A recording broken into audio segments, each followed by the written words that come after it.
కీర్తనలో ఎంతో ఆత్మజ్ఞానం అనేది ఇమిడి ఉంది.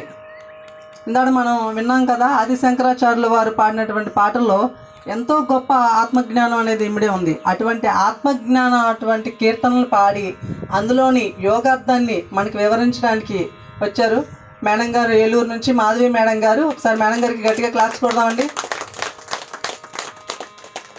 ఓకే, అందరికీ నమస్కారం అండి.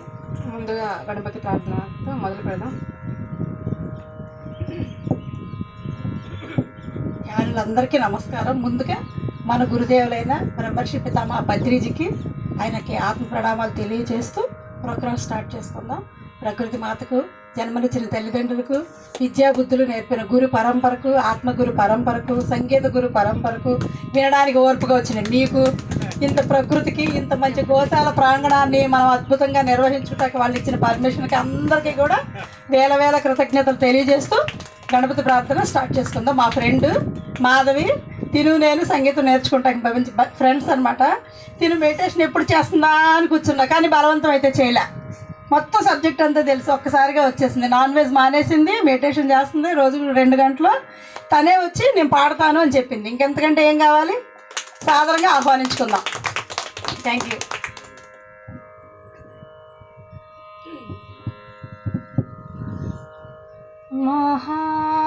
మహాగణపతిం మహాగణపతిం మనసా స్మరామి, మహాగణపతిం మనసా స్మరామి, మహాగణపతిం మనసా స్మరామి, మహాగణపతిం మనసా స్మరామి, మహాగణపతిం మనసా స్మరామి, మహాగణపతిం మనసా స్మరామి, వసిష్ఠవామదేవాదివందిత మహాగణపతిం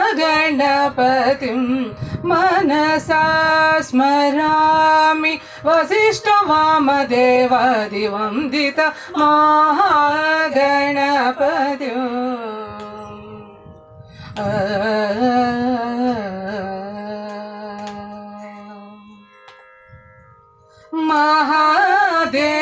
మహాదేవసుతం మహాదేవసుతం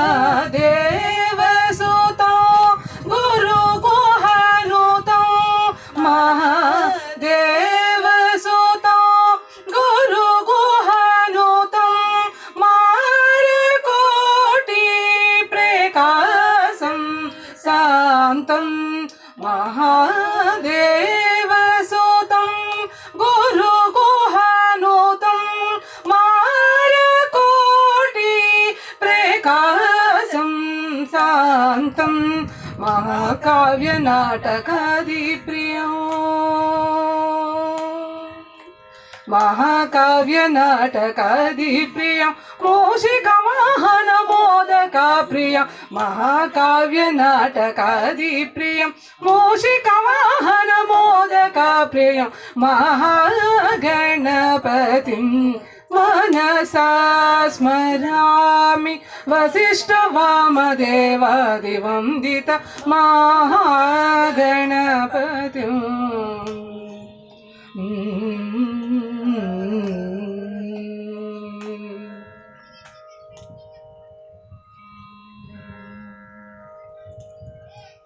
గణపతి అంటే మనకు తెలిసిన వరకు గణపతి అంటే చెప్పండి అమ్మా. ఏంటి, నేనేమన్నా కొత్తగా కనపడుతున్నానా? గణపతి అంటే విఘ్నేశ్వరుడు అనుకుంటాం. గణపతి అంటే గణాలకు అధిపతి. గణం అంటే ఈ శరీరం, ఈ శరీరంలోని ఇంద్రియాలు, వీటికి అధిపతి ఎవరు? ఆత్మ. ఆ గణపతి, ఆ ఆత్మతో మనం యోగార్థం కదా చెప్పుకునేది, భౌతిక అర్థం కాదు. భౌతిక అర్థాలు మామూలు కీర్తనలో చదువుతూ ఉంటే మనకు తెలుస్తూ ఉంటుంది. యోగార్థంలోకి వస్తే గణపతి, గణపతి అంటే ఆత్మ, గణాలకు అధిపతి. అక్కడి నుంచి స్టార్ట్ చేసాం గణపతి ప్రార్థనతో. ఓకే, ఇప్పుడు కొట్టచ్చు. ఇప్పుడు సరస్వతి మాత, ఓకేనా? సరస్వతి కీర్తన పాడుకుందాం.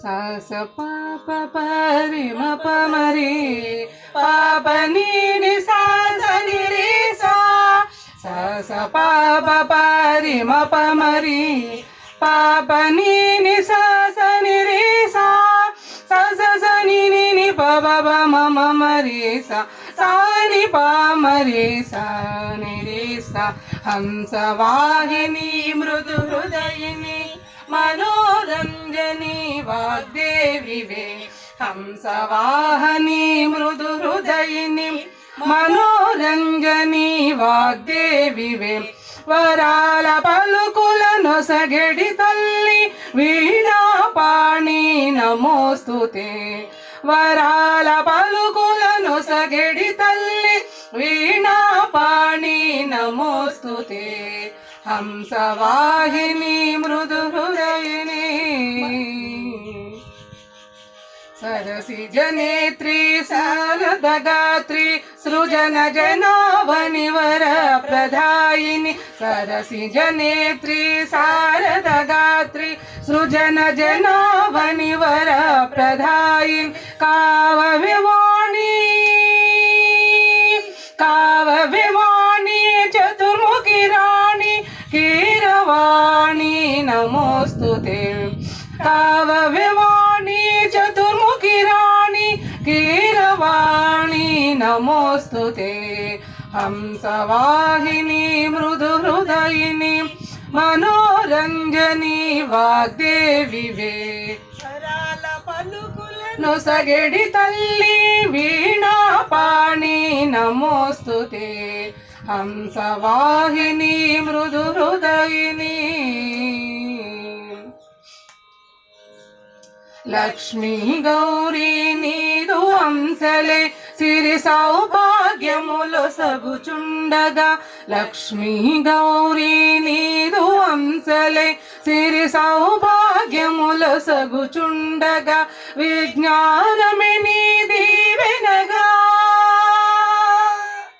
విజ్ఞానమే నీ దీవెనగా విలసేలవే మా జ్ఞాన జ్యోతిగా విజ్ఞానమే నీ దీవెనగా విలసేలవే మా జ్ఞాన జ్యోతిగా హంసవాహిని మృదు హృదయిని మనోరంజని వాగ్దేవివే వరాల పలుకులను సగడి తల్లి వీణాపాణి నమోస్తుతే హంసవాహిని మృదు హృదయిని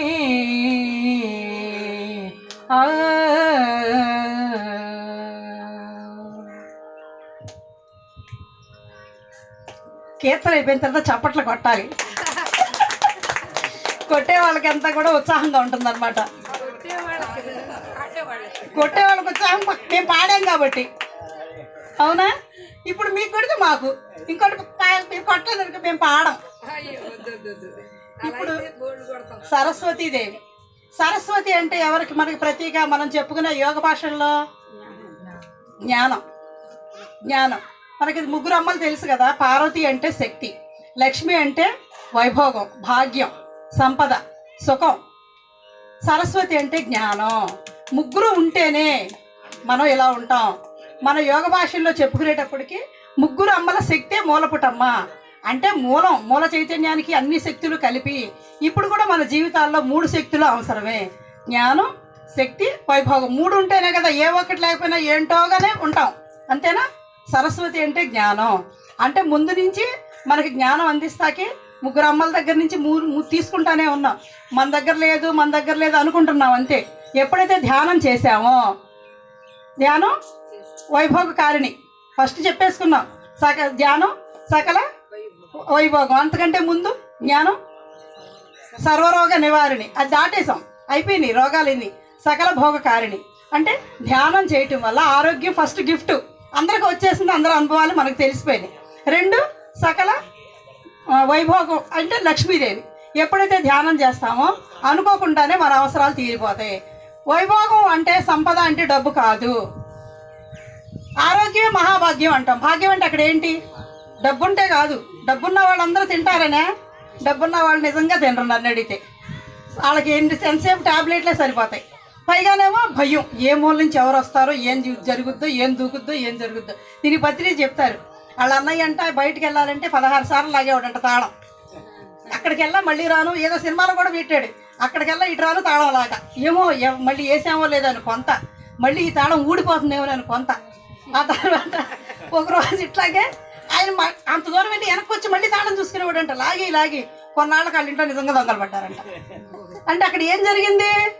ఆ లోపల ఏంటి భయం? ఎవరన్నా పట్టుకుపోతారు, ఎవరన్నా నిజంగా డబ్బుంటే పట్టుకుపోతారు. భాగ్యం అంటే అది కాదు, మనకి ఏ టైంకి ఏది ఎప్పుడు కావాలో వచ్చి పడటమే భాగ్యం. ధ్యానం చేసిన తర్వాత అందరికీ వస్తుంది. ఇది అందరికి అనుభవమే. ఒక్కొక్కరికి ఒక్కొక్క రూపం. అవసరాలు తీరడమే మనకు కావాల్సింది. నిజంగా డబ్బు అక్కడ ఉంటే మనం తింటామా కదా? మనకు ఆ టైంకి ఆ అవసరం తీరటమే భాగ్యం. మా కచేరీ నేచర్కి మా గొంతుకులే చెప్పమని వచ్చింది కావాలి. అంటే సకల భోగకారిణి, సత్య జ్ఞాన ప్రసాదిని. ధ్యానం సత్య జ్ఞాన ప్రసాదిని. జ్ఞానం అంటే సరస్వతి కటాక్షం. సరస్వతి కటాక్షం అంటే చదువులతో పాటు మనకు కావలసిన జ్ఞానం అంతా కూడా ఆ సరస్వతి దళం నుంచి వస్తుందని చిన్నప్పటి నుంచి మనకి ఆ పుస్తకాల రూపంలో చెప్పుకుంటూ ఆ చదువుల రూపంలోంచి జ్ఞానాన్ని అందించాడు. అందుకే సరస్వతి నమస్తుభ్యం వరదే కామరూపిణి విద్యారంభం కరిష్యామి సిద్ధిర్భవతు మే సదా. అంటే సరస్వతి దేవిని ప్రార్థిస్తూ వెళ్ళాలి చదువుకుంటాకి. అంటే చదువు అంటే పుస్తకాల్లోది కాదు, రెండు ఉంటాయి, భౌతికంగాను ఆధ్యాత్మికంగా.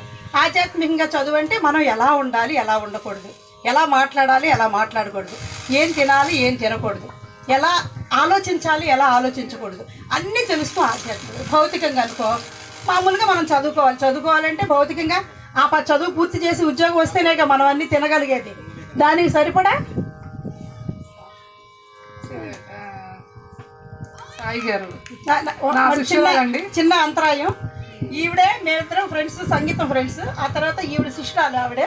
నేను ఇవాళే చూస్తాను మేడంని. ఆవిడ కూడా కీర్తన పాడతారు. ఇక్కడ నేర్పించినప్పుడు నేర్చుకున్నారా? ఇప్పుడు నేర్చుకుంటున్నారు. ఆన్లైన్లో నేర్చుకుంటున్నారు. 3 years నుంచి ఆవిడకి బాగా ఇంట్రెస్ట్.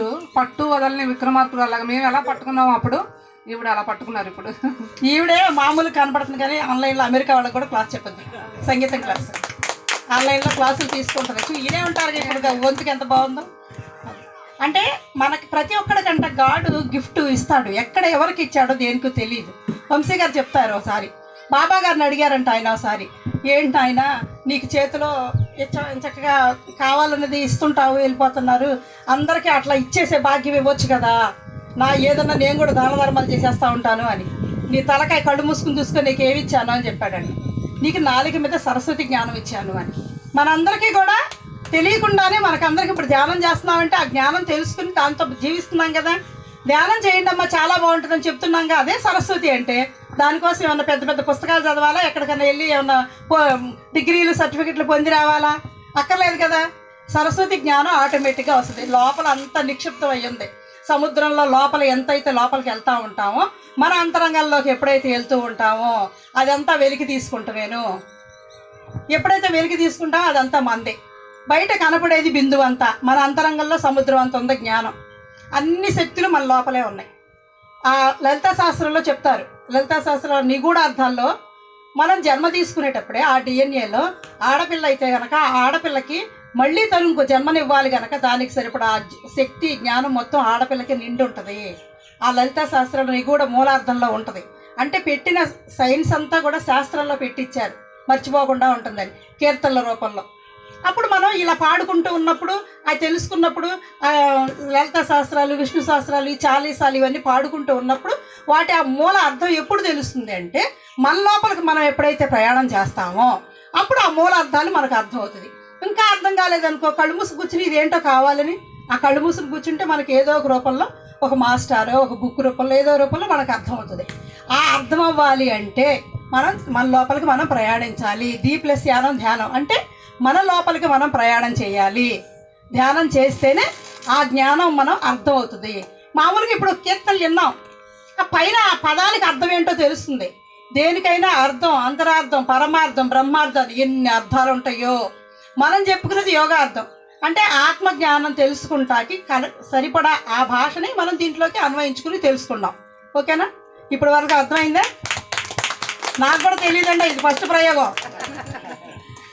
ఓకే, అర్థం కాకపోతే మీతో పాటు నేను కూడా తెలుసుకుంటా. సరే, ఈలోపు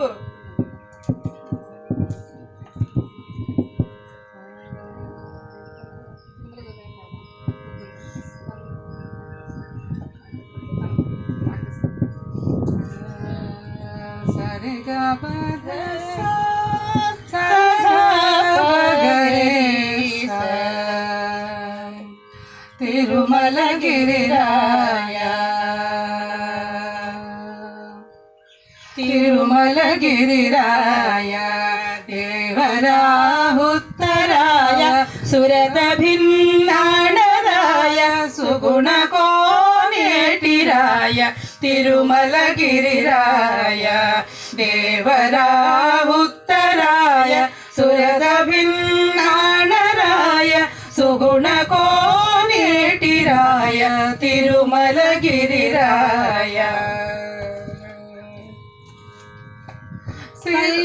సిరుల సింగారరాయ చెలువపు తిమ్మరాయ సిరుల సింగారరాయ చెలువపు తిమ్మరాయ సరస వైభవరాయ సకల వినోదరాయ సిరుల సింగారరాయ చెలువపు తిమ్మరాయ సరస వైభవరాయ సకల వినోదరాయ వరవసంతములరాయ వనితల విడరాయ వరవసంతములరాయ వనితల విడరాయ గురుతైన తేగరాయ కొండల కోనేటిరాయ తిరుమల గిరిరాయ దేవరా ఉత్తరాయ సురత భిన్నాణరాయ సుగుణ కోనేటిరాయ తిరుమల గిరిరాయ గొల్లెతల ఉదండరాయ గోపాల కృష్ణరాయ గొల్లెతల ఉదండరాయ గోపాల కృష్ణరాయ చల్లువెద జాడరాయ చల్ల పరిమళరాయ గొల్లెతల ఉదండరాయ గోపాల కృష్ణరాయ చల్లువెద జాడరాయ చల్ల పరిమళరాయ చెల్లువడి ధర్మరాయ చెప్పరాని వలరాయ చెల్లువడి ధర్మరాయ చెప్పరాని వలరాయ కొల్లలైన భోగరాయ కొండల కోనేటిరాయ తిరుమల గిరిరాయ దేవరా ఉత్తరాయ సురత భిన్నాణరాయ సుగుణ కోనేటిరాయ తిరుమల గిరిరాయ సరిగా రిగ పద పదస సరి గరి గప గపద పదస గరి గరి సారి సరి సదా సద సద పా సరి గపద సామ సంగీతరాయ సర్వమోహనరాయ సామ సంగీతరాయ సర్వమోహనరాయ ధామ వైకుంఠరాయ దైత్యమి పాలనరాయ సామ సంగీతరాయ సర్వమోహనరాయ ధామ వైకుంఠరాయ దైత్యమి పాలనరాయ కామించి నిన్ను కోరితే కరుణించితివి నన్ను కామించి నిన్ను కోరితే కరుణించితివి నన్ను శ్రీమంతుడా నీవు జయ శ్రీ వెంకటరాయ తిరుమల గిరిరాయ దేవరా ఉత్తరాయ సురత భిన్నాణరాయ సుగుణ కోనేటిరాయ తిరుమల గిరిరాయ తిరుమల గిరిరాయ తిరుమల గిరిరాయ తిరుమల గిరిరాయ.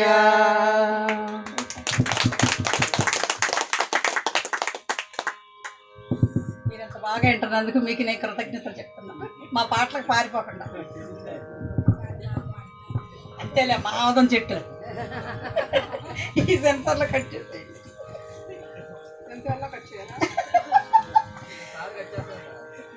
అయితే తిరుమల గిరిరాయ, గిరికి అధిపతి ఎవరు? శ్రీనివాసుడు. ఇంకా శ్రీనివాసుడికి పేర్లు ఏంటి చెప్పండి. మిమ్మల్ని అందరిని మాట్లాడిస్తాకే చెప్పండి. మీరేం మాట్లాడతల్లా. నారాయణుడు. ఇంకా నువ్వు కాదు, నువ్వు పాడితే చెప్పకూడదు, మీరు చెప్పండి. ఇంకా ఇంకా ఇంకా ఇంకా ఇంకా ఇంకేంటి? మీరు కూడా వెంకటేశ్వర స్వామిని ఇంకా ఎన్ని పేర్లతో కొలుస్తాం మనం? ఏడుకొండలవాడ, వెంకటరమణ, గోవింద గోవింద, అంతే కదా. 7 కొండలు. గిరి అంటే కొండే కదా. 7 కొండలు. 7 కొండలు అంటే ఒక్కొక్కండి అలిపిరెక్కి అలిపిరి నుంచి అన్ని కొండలు వెళ్ళిపోతాం, కనపడే అర్థం. 7 కొండలు యోగార్థంలో 7 కొండలు అంటే 7 చక్రాలు. మూలాధారం, స్వాధిష్టాన, మణిపూరక, అనాహత, విశుద్ధ, ఆజ్ఞ, సహస్రం. సహస్రం అనేది చక్రం కాదు, స్థితి.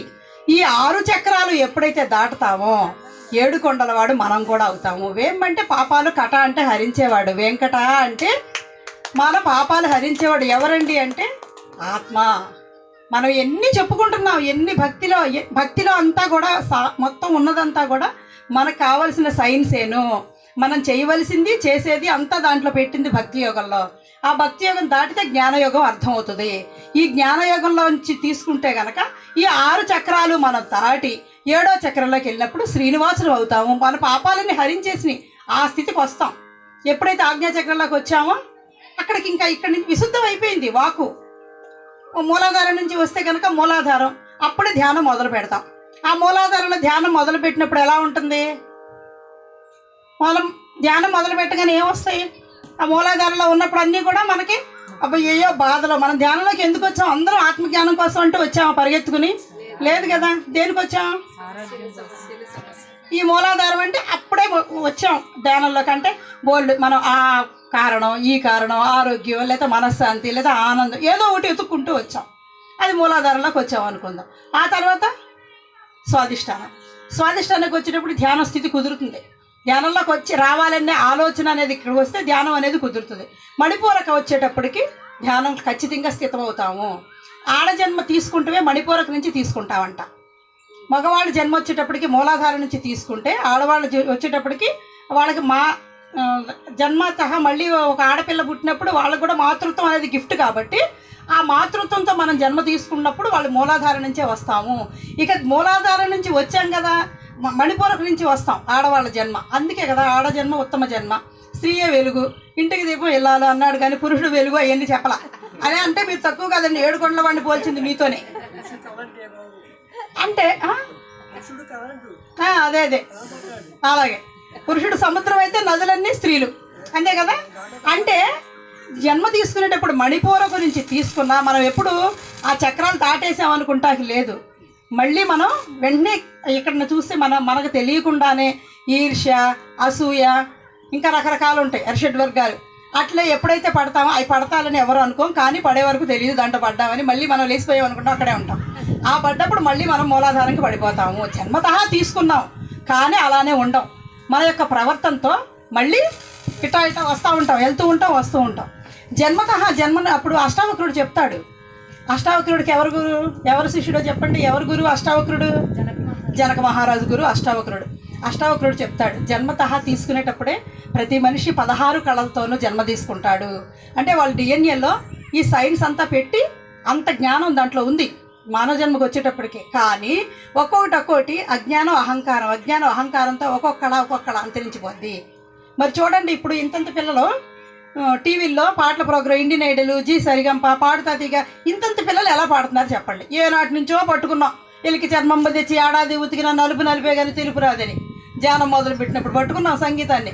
ఇప్పుడు వరకు పాడతాం బాగా రాదు. బాగా సంగీతం వచ్చిన వాళ్ళు ఉంటే మా పాడే తప్పులు వాళ్ళకి తెలుస్తాయి. చాలా కాదు, మేము ఓ మాదిరిగా పాడుతున్నాం.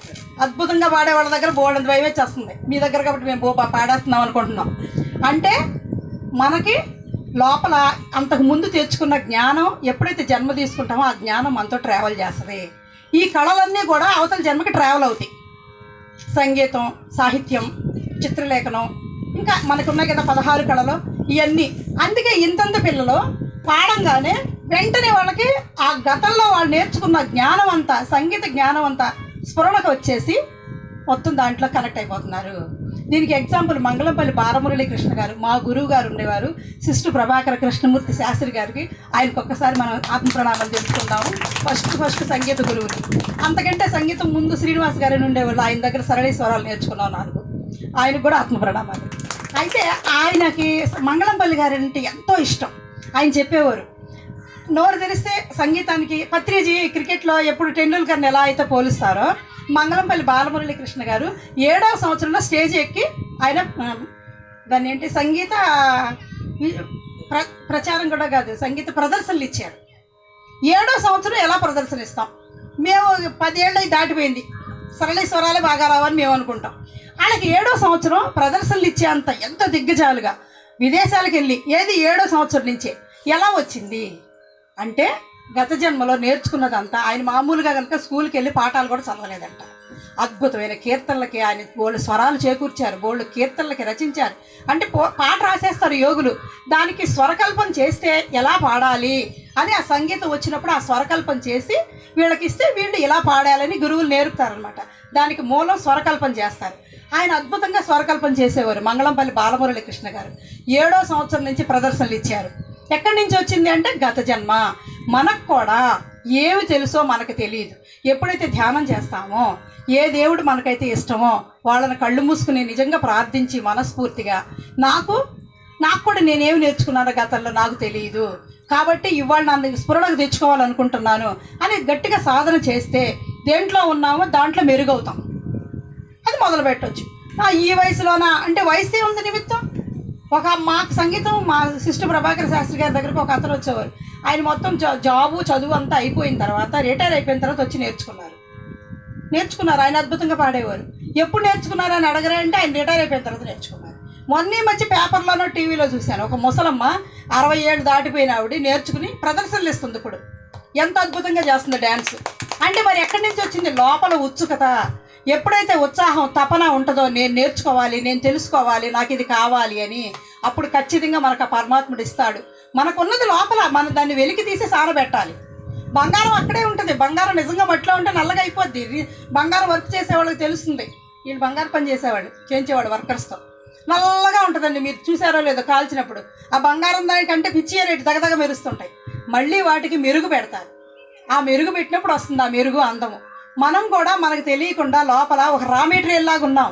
మనం ఎప్పుడైతే ధ్యానం చేస్తామో, ధ్యాన సాధన చేస్తామో, గతంలో నేనేం చేసున్నాను, ఇప్పుడు దాన్ని తెలుసుకోవాలనుకుంటున్నా, దాని నుండి ముందుకెళ్దాం అనుకుంటున్నా అని ప్రతి ఒక్కళ్ళు కూడా దాంట్లో సాధన చేసి దాన్ని కొనసాగించవచ్చు. మనతో పాటు మనతో జ్ఞానం, కళలో 2 ట్రావెల్ అవుతాయి జన్మలకి కూడా. అందుకే చిన్న పిల్లలు అద్భుతంగా పాడి అంత స్థాయిలో గుర్తింపు తెచ్చుకుంటున్నారు. అవునా కదా? అసలు ఇంకా జానకమ్మ గారి గురించి చెప్పుకుంటే, ఆవిడ అసలు సంగీతం గురువు గారి దగ్గరికి వెళ్ళంగానే సరళి స్వరాలు తీసిందంట. ఒక కీర్తన పాడమ్మా అన్నారంట. మరుగేలరా రాఘవ అంటే ఆ చాగరస్వామి కీర్తన పాడిందంట. అమ్మ నీకు నేను మొదల నుంచి నేను చెప్పను, నీకు ఆల్రెడీ లోపలంతా ఉంది, ఈ కీర్తన నుంచి స్టార్ట్ చేస్తానన్నారు. ఆ కీర్తన నుంచి స్టార్ట్ చేయాలంటే కనీసం ఒక 5-6 ఏళ్ళ సాధన ఉంటే కానీ అది చెప్తారు గురువులు. అంటే ఆవిడకి అంతకుముందు గత జన్మలో మొత్తం ఉంది. ప్రతి ఒక్కళ్ళకి అలా, ప్రతి ఒక్కళ్ళకి కళల్లో ఏ కళల్లో ఎవరు ఉన్నామో మనకు పైకి తెలియదు.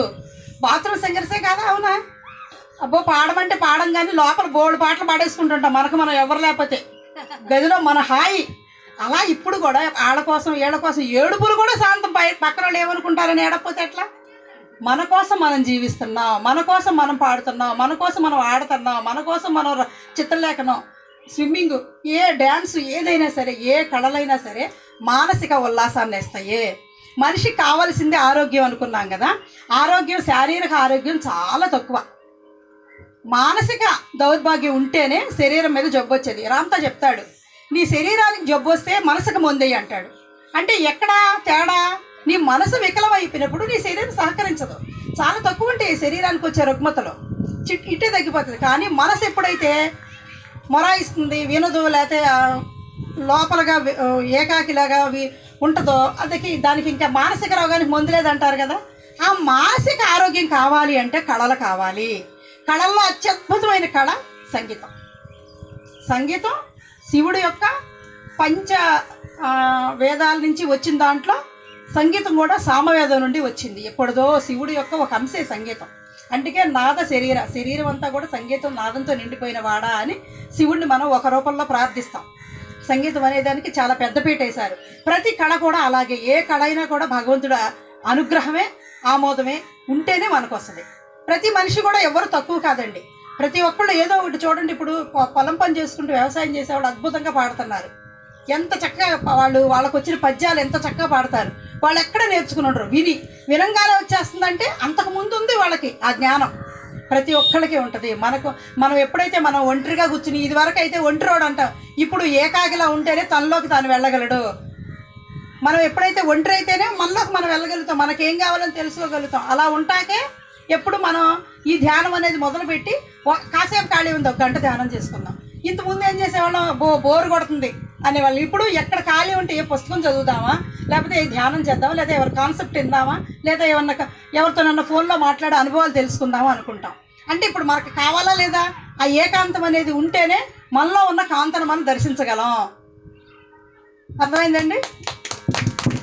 అందుకే నాకు తెలిసిన వరకు నేను చెప్తున్నానండి. ఇదే పెద్ద పరమ జ్ఞానం అనుకోబాకండి. ముందుగా నా స్టూడెంట్ అని చెప్పాను కదా, సాయి గారు అని. ఈ పాప 3 సంవత్సరాల నుంచి నేర్చుకుంటున్నారు గట్టిగా పట్టుకుని. తనకి యాక్చువల్గా ఇది సంగీతం అనేది మనకి లేడీస్కి కానీ జెంట్స్ కానీ థైరాయిడ్ గ్రంథిని పెరగనివ్వదని అంటారు. ఇది మ్యూజిక్ థెరపీ అని కూడా అంటారు అనమాట.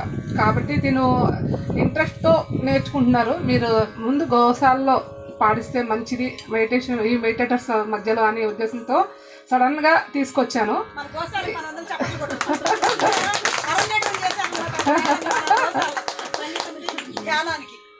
Okay, start చేయమా. మానస మందిర వాసిని బాసయ విశాల కోమల కాంతిం. మానస మందిర వాసిని బాసయ విశాల కోమల కాంతిం. మదాలసే శివ సుందరి వర్ధయ నిజాత్మ భావన కిరణం.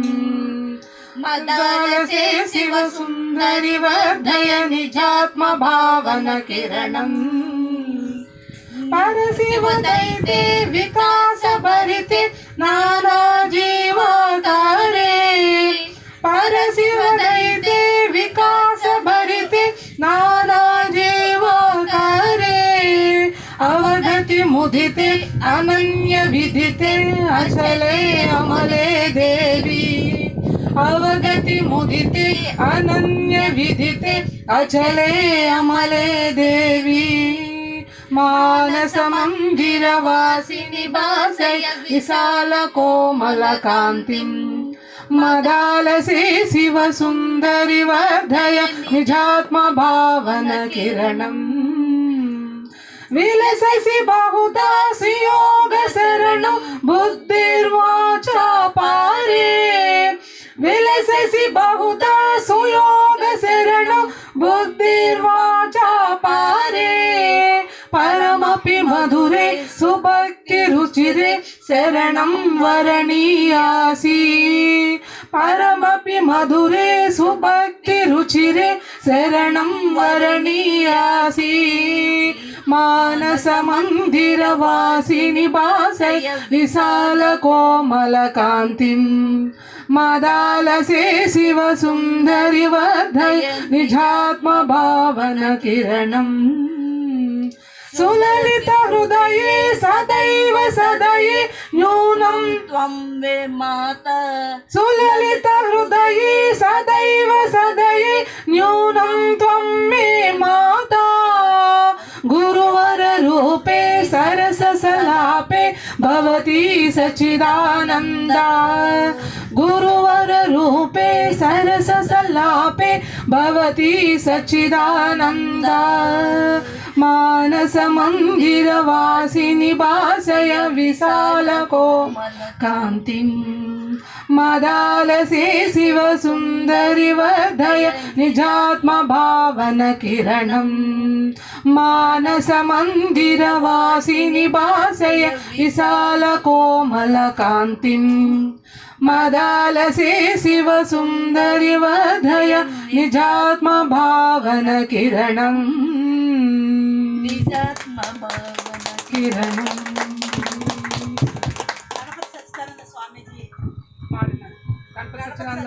స్వామీజీ వారు రచించి స్వరకల్పన చేసి పాడించారు. అంటే సలాపం అంటారు దీన్ని, సంగీతం బాగా వస్తే తెలుస్తుంది. ఆయన చెప్తారు సంగీతంతో హీలింగ్ చేయొచ్చు. ఇందాక చెప్పింది కదా మా ఫ్రెండ్, థైరాయిడ్ కూడా తగ్గుతుంది. ఒక్కొక్క 47 మేళకర్త రాగాలు ఉన్నాయి. మన శరీరంలో ముఖ్యమైన నాడులు ఏంటంటే 72,000. 2,72,000 నాడులు ఉంటే ముఖ్యంగా మనకి యాక్టివేషన్లో ఉండేది 72,000 నాడులు. మనకి సంగీతానికి వచ్చేటప్పటికి ముఖ్యమైన మేళకర్త రాగాలు 72. చూడండి సంగీతానికి శరీరానికి ఎంత విడదీరాని బంధం ఉందో. ఒక్కొక్క రాగాన్ని ఆలాపించి ఎలా పాడాలి అంటే, వేదం చదివే వాళ్ళు విన్నారా మీరు ఎప్పుడన్నా? వేదం ఎలా చదువుతారు? ఏ మంత్రాన్ని ఉచ్చరించేటప్పుడు ఒక మంత్రాన్ని నాభి నుంచి, ఒక మంత్రాన్ని గుండె నుంచి, ఒక మంత్రాన్ని గొంతు నుంచి, ఒక అక్షరాన్ని నోరు నుంచి, అంటే ఎక్కడి నుంచి ఏది ఎలా పలకాలో ఖచ్చితంగా పలుకుతారు. అదే వేదం అంటే. వేదం చదివితే వింటాం కదా, ఇంతంత పిల్లలు కూడా వేదం నేర్చుకుంటారని. అంటే ఆ ఎక్కడి నుంచి ఏ స్థానం నుంచి ఏది పలుకుతామో అప్పుడు ఆ పార్ట్ అక్కడ యాక్టివేట్ అవుతుంది. దానివల్ల అక్కడ ఏది ఆ సంబంధాన్ని మన ఏ అవయవాల దగ్గర ఏ రుగ్మతలు ఉన్నాయో అవి క్లియర్ అవుతాయి. దీన్నే ఈ సంగీతం ద్వారా హీలింగ్ చేయొచ్చు, సంగీతం ద్వారా స్వస్థత చేకూర్చొచ్చు అని గణప సచ్చిదానంద స్వామీజీ అద్భుతంగా చెప్తారు. ఆయన దగ్గర జరుగుతుంటుంది హీలింగ్ కార్యక్రమాలు. స్వామీజీ వారు చేస్తారంట సంగీతంతో హీలింగు. మనకి మన పత్రిజీ ఇది అని చెప్పకుండా సమస్త జ్ఞానాన్ని ధ్యానంలో పెట్టేశారు.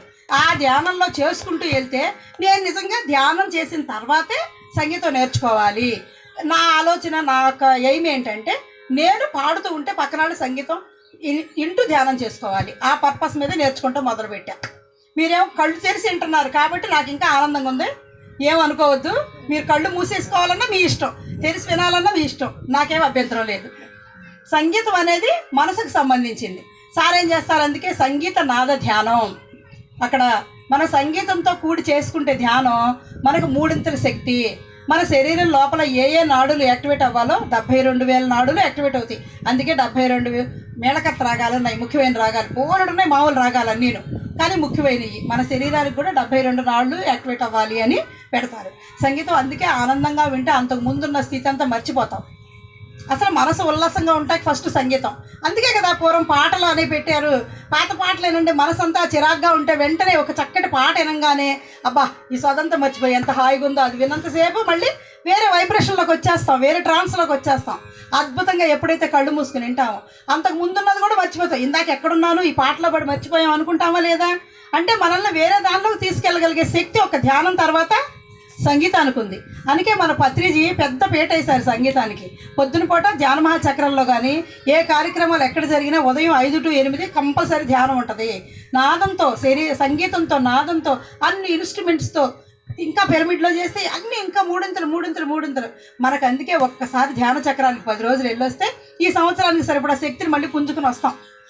మళ్ళీ సంవత్సరం ఎప్పుడవుతుందా కడతాలు వెళ్ళాలి అనుకుంటాం. ఇప్పుడు కడతాల్లాగా ఉండే పిరమిడ్లు చాలా ఉన్నాయి, చాలా వాటికి. ఇప్పుడు మనకు మందరిలో అద్భుతంగా ఇక్కడ ఒక పిరమిడ్ ఉంది, అవునా? ఇక్కడికి వచ్చి వారం అయిపోగానే ఎప్పుడవుతుందా, ఆదివారం పొద్దున అమ్మాయి ఇవాళ నా రోజు వచ్చేసింది. 6 రోజులు నాకు కుటుంబానికి భౌతికంగా ఇది వరకు, ఆ 7వ రోజు నా కోసం ఆదివారం అనుకునేదాన్ని. అలా దానికి నిజంగా సార్థకం చేకూరింది మా అమ్మ కాలం చేసిన తర్వాత. నాకు అద్భుతంగా మొత్తం ఈ ధ్యానానికే పరిమితం అయిపోయా చాలా వరకు. మనం అందరం కూడా ఆ బాధ్యతలు ఎప్పుడైతే చేస్తామో ఆ తర్వాత మనకి ఇవ్వాల్సింది గాడ్ గిఫ్ట్గా మన దగ్గరకు వస్తుంది, నువ్వు చేయాల్సిన పని అని. మనం అందరం ఇక్కడ ఎంత చక్కగా చేసుకుంటున్నాం, ఎంత చక్కగా ముందుకెళ్తున్నాం, ఇక్కడ ఎంత ప్రేమతో ముందుకెళ్ళబట్టి ఇంత అద్భుతంగా చేకూరింది. మనం నడిచి వచ్చే టైం వస్తే ఏంటి, కలిసి వచ్చే టైం వస్తే నడిచి వచ్చే గొడుగు పడతాడు. మనకి ఈ పిరమిడ్ అదే నిజంగా మనం కట్టుకోవాలా. మనం ఏమి సంకల్పం చేయకుండా పరమాత్ముడు మనకి అద్భుతమైన చక్కటి ప్లేసు. మనం ఎంతో గొప్ప పుణ్యం చేసుకుని ఎంతో గొప్ప వరం పొందున్నాము. అందుకే మన గురువు వచ్చి ఇది అద్భుతంగా బాగు చేయించుకుని చేసుకోండి అన్నారు. ఎంత హాయిగా చేసుకున్నాం. ఇది ఎవరిది కాదు, మరి మన అందరిదేనం, అవునా? నో అటాచ్మెంట్ అంటే ఇదే, ఇది నాది కానీ నాది కాదు అంటారంట. అంటే అందరిది. ఇక్కడ వసుదైక కుటుంబం సమైక్య కుటుంబంలో చక్కగా ముందుకెళ్తున్నాం. అందరం దీంట్లో ఉన్నాం, ప్రతి ఒక్కళ్ళు దీంట్లో నేను సైతం ఉండబట్టి ఇవాళ ఎంత అద్భుతంగా జరుగుతుంది. పొద్దున్నే వచ్చి క్లీన్ చేసి దీనికి ఏం కావాలి, ఇక్కడ ముగ్గులేసి ఎంత అందంగా ఎప్పుడెప్పుడు ఆదివారం వస్తుందా అనుకుంటాం. అవునా కదా? ఇది అందరిదే కదా.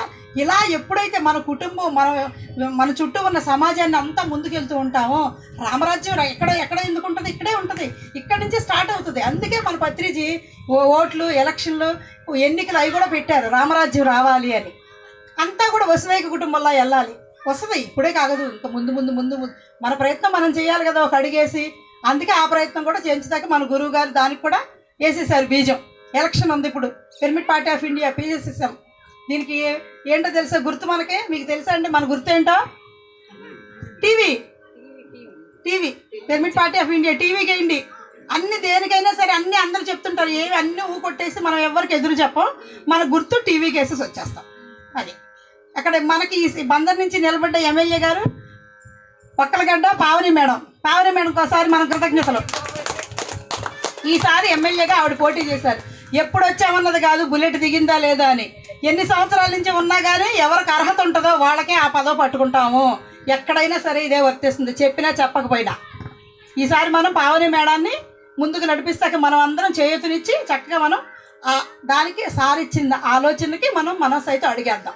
గెలుస్తూ జయాపజయాలు ఓటములు మన చేతిలో ఉండవు, నిలబడతాం ఒక్కటే మన పని. మా క్లాసులోకి వెళ్తున్నాం చదువుకుందామని, ఇక్కడికి వస్తున్నాం ధ్యానం చేస్తున్నామని ఎవరెవరు గత పరంపర కానీ ఎంతైతే ఉందో అంత అందుకుంటున్నాం. ఇది కూడా అంతే, సార్ చెప్పారో అడిగేసి ముందుకెళ్దాం. ఓకేనా? సరే, తర్వాత కీర్తన స్టార్ట్ చేద్దాం. ఓకే.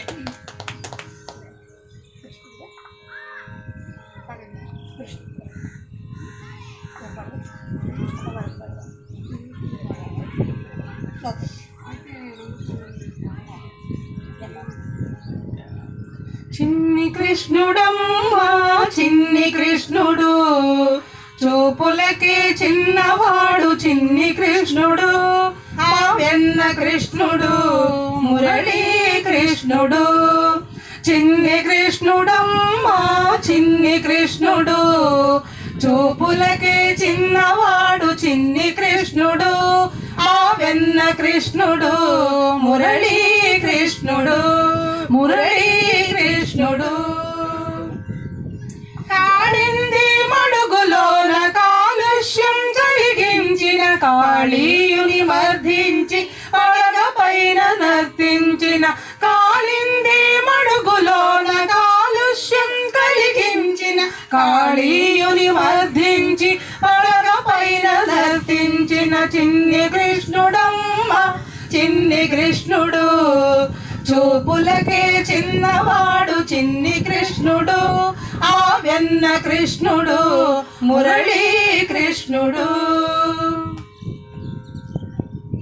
మన్ను తిన్న నేరానికి తెరువైన నోట చతుర్దశ భువనాలు యశోదమ్మ కానగా, మన్ను తిన్న నేరానికి తెరునైన నోట చతుర్దశ భువనాలు యశోదమ్మ కానగా, పాలిచ్చిన పాపానికి పరిహారం చెల్లింపుగా రాకాసి పూతన పీచమణచినవాడు, పాలిచ్చిన పాపానికి పరిహారం చెల్లింపుగా రాకాసి పూతన పీచమణచినవాడు చిన్ని కృష్ణుడమ్మా చిన్ని కృష్ణుడు, చూపులకే చిన్నవాడు చిన్ని కృష్ణుడు, ఆ వెన్న కృష్ణుడు మురళీ కృష్ణుడు, మురళీ కృష్ణుడు. జడివానల తనవానల తలదాచున చిత్రమల్లె గోవర్ధన గిరినెత్తి తర్జనిపై నిలబెట్టిన, జడివానల తనవానల తలదాచును చిత్రమల్లె గోవర్ధన గిరినెత్తి తర్జనిపై నిలబెట్టిన, లోక కంటక కంసు పరిమార్చ ఈ భువిని అవతారమెత్తిన శ్రీ మహావిష్ణువు, లోక కంటక కంసు పరిమార్చ ఈ భువిని అవతారమెత్తిన శ్రీ మహావిష్ణువు. చిన్ని కృష్ణుడమ్మా చిన్ని కృష్ణుడు, చూపులకే చిన్నవాడు చిన్ని కృష్ణుడు ఆ వెన్న కృష్ణుడు మురళీ కృష్ణుడు చిన్ని కృష్ణుడమ్మా చిన్ని కృష్ణుడు చూపులకే చిన్నవాడు చిన్ని కృష్ణుడు మా వెన్న కృష్ణుడు మురళీ కృష్ణుడు చిన్ని కృష్ణుడమ్మా చిన్ని కృష్ణుడు చూపులకే చిన్నవాడు చిన్ని కృష్ణుడు ఆ వెన్న కృష్ణుడు మురళీ కృష్ణుడు మురళీ కృష్ణుడు మురళీ కృష్ణుడు. ఇక్కడ చిన్ని కృష్ణుడు అంటే చాలా చిన్నగా ఉన్న కృష్ణుడు అనుకుంటాం, కానీ కృష్ణుడు చిన్నగా ఉంటేనే బోర్డు చేసేవాడు అల్లరి, అవునా కదా? కృష్ణుడు పెద్ద అయితే ఇంక అంతా కూడా మాయ మొత్తం అంతా నడిపించేశాడు. లోకకంటకుడైన కంసుని చంపాడు. ఫస్ట్ అసలు చిన్న కృష్ణుడు ఉన్నప్పుడు తను ఎన్ని పాటలు పడ్డాడు. పుట్టింది ఎక్కడండి కృష్ణుడు? ఎక్కడ పుట్టాడు కృష్ణుడు? చెరసాల్లో పుట్టాడు. పుట్టింగానే తల్లి దగ్గర ఉన్నాడా? లేడు, బయటకు వచ్చేసాడు. ఎవరి దగ్గరకు వచ్చాడు? రేపల్లి వచ్చాడు, నందుడి దగ్గరకు వచ్చాడు. దేవకి వసుదేవుల దగ్గర, దేవకి వసుదేవులకు పుట్టిన బిడ్డ అక్కడ లేడు. యశోదమ్మ దగ్గరకు వచ్చాడు, నందు యశోదల దగ్గరికి. కానీ మనము అమ్మ దగ్గరే ఉంటాం. అంటే మనకు అమ్మో ఎన్ని కష్టాలు అనుకుంటున్నాం. చిన్ని కృష్ణుడు పడ్డప్పుడు, చిన్నప్పుడు ఆయన కృష్ణుడు పడ్డ కష్టాలు మనకున్నాయా? ఆయన అక్కడికి వచ్చేయన్న పోని నందుడి దగ్గరకు వచ్చేయన్న సుఖపడ్డా? ఈలోపు ఆకాశవాణి కంసుడికి చెప్పుద్ది, అక్కడ ఉన్నాడు నిన్ను హరించేవాడు, ఇక్కడ కాదు అని. అవన్నీ దేవకి దగ్గర మనకు తెలుసు కాబట్టి. అక్కడ ఏమన్నా ఆగాడా? కంసుడు మళ్ళీ ఎతికి గూగుల్ సెర్చ్ చేశాడు, ఎక్కడున్నాడో కృష్ణుడు తెలుసుకుని నందుడి దగ్గర ఉన్నాడు. ఒక్కొక్కళ్ళు పంపించాడు. ఆ పూతను పంపించాడు, ఆ పాలు తాగిచ్చి చంపేద్దామని. దాన్ని చంపేశాడు. అంటే అడుగడుగున కష్టాలు ఉన్నాయా లేదా? మన జీవితాలు మనకి ఏమి నేర్పుతున్నాయి? మనకు వచ్చే సమస్యలన్నీ సవాల్గా ఉండాలి. అవి ఎదుర్కొనే శక్తి మనకి దాంట్లోనే ఉంది. ఇందాక చెప్పుకున్నాం, అన్నీ ఉన్నట్టు జ్ఞానంతో పాటు మనం ఎదుర్కొనే శక్తి కూడా ఉంది. ఈ కృష్ణుడే మనకు ఉదాహరణ. ఆ చిన్నప్పుడు నేను చిన్నపిల్లాడిగా మనం ఏమనుకుంటాం, చిన్నప్పుడు ఏం చేస్తాడే అంటాం. ఆ పూతను చంపేశాడా లేదా? చిన్నప్పటి నుంచి అంటే మనకు కూడా ఉంటుంది, మనం తెలుసుకో. అప్పుడు పసిపిల్లలకు కూడా చూడండి అన్నీ తెలుసు, వాళ్ళకి తెలిసిన విషయం మనకు తెలియదు. మా బుడ్డోడు నోరు ఇంక 10వ నెల వచ్చింది అంటాడు. అంటే అది కాదు అని మనం పక్క తీసాము అంటాడు. అంటే ఆడు కావలసింది సాధించుకుంటున్నాడా లేదా? ఆడు తెలిసినప్పుడు ఇప్పుడు తెలుస్తుంది నాకు, ఈ చిన్నోడు ఏం తెలుస్తుందిలే అనుకున్నాం. మనకు చిన్నప్పటికి అందుకే అంటారు పరమాత్మలు పసిపిల్లలు పరమాత్మలతో సమానం. పెద్ద అయిన తర్వాత ఎందుకు కావట్లా? పిల్లలమే అప్పుడు జన్మ తీసుకుంది, ఎందుకు కావట్లే చెప్పండి? ఇంకా మాయ ఏంటంటే మన పెంపకం మనకే తెలుసు, అది పెంచుతాం. ఇంకా వాళ్ళకేం తెలుసు మనల్ని ఎట్టా పెంచారు. అరే నువ్వే తిను, 3 ఇడ్లీ పెడుతున్నా, అక్కడ పెట్టమాక, నీకు సాలతో నీరసం వస్తుంది అంటావా లేదా? మొన్న ఎప్పుడు ఎక్కడో వెళ్ళాను, తిరుపతి ద్వారకా తిరుమల జానచక్రానికి జేడి లక్ష్మీనారాయణ గారు వచ్చారు గెస్ట్గా. ఆయన చెప్తున్నారు, అమ్మ తల్లులందరికీ దండం పెడుతున్నా, 4 ఇడ్లీ పెట్టండి, 3 ఇడ్లీ మీ పిల్లలు తినమనండి. ఆ వెళ్ళేవాళ్ళు ఎవరిలో తెచ్చుకోని వాళ్ళు ఉన్నారనుకో వాళ్ళకి ఆ 1 ఇడ్లీ పెట్టమనండి. తల్లులు ఇలా పెంచండి అమ్మ మీకు చెప్తున్నా. పిల్లలు ఒక వివేకానంద, ఒక రామకృష్ణ పరమహంస అవ్వాలి అంటే తల్లుల దగ్గర ఉంటుందమ్మా. అప్పుడు చెప్పము, ఇప్పుడేమో అప్పుడే అరే మొత్తం నువ్వే తిను, పక్కనోడు పెట్టమాక. ఒకవేళ తింటూ ఉన్నారనుకో జీడిపప్పు తినేసి చేయి దాసుకుని వెనక నుంచి వేరుశనకాయ పప్పులు తీసుకొచ్చి పెడతా ఉంటాడు పక్కనోడికి. అంటే ఎక్కడ తేడా వచ్చింది? పిల్లలకి ఏం తెలుసా? వాళ్ళు తింటే ఇచ్చేస్తారు, కొట్టుకుంటారు, వెంటనే వాళ్ళు ఇలా కలుసుకుని ఆలింగనం చేసుకుని ఆడుకుంటారు. రాలేదనుకోండి కాసేపు కొట్టుకున్న తర్వాత వాళ్ళు వచ్చేదాకా వీడు ఊరుకోడు. అలా ఉండాలి. అలా ఉన్నప్పుడు పరమాత్ముడే వాళ్ళు. మనకు కూడా పరమాత్మ మనలో ఉన్నాడు. ఆ పరమాత్ముడు మనలో ఉంటాకి మనం ఏం చేయాలంటే ఆ చిన్నపిల్లల్లాగా ఉండాలి. ఆ చిన్నపిల్లల్లాగా ఉంటే మనం కూడా పరమాత్మనమే. ఈ బయట నుంచి ఎక్కడి నుంచో రాలా, అక్కడి నుంచి వచ్చిన ఇత్తనమే. ఇప్పుడు ఇంత సిమెంట్ ముద్ద ఉంది, ఇల్లు కడుతున్నాం, మనం పరమాత్ముడి నుంచే వచ్చామంటాకి చిన్న చెప్తా ఎగ్జాంపుల్. పెద్ద సిమెంట్ ముద్ద కలిపేసాం, ఇల్లు కడుతూ ఉన్నాం. ఆ సిమెంట్ ముద్దను అలాగే తీసుకెళ్ళి కట్టాం కదా, దాన్ని ఏం చేస్తాం? డిప్పలో వేస్తాం. ఆ సిమెంట్ ముద్దే, క్వాలిటీ మాత్రం అదే కదా, మోతాదు తక్కువ అంటే క్వాంటిటీ తక్కువ.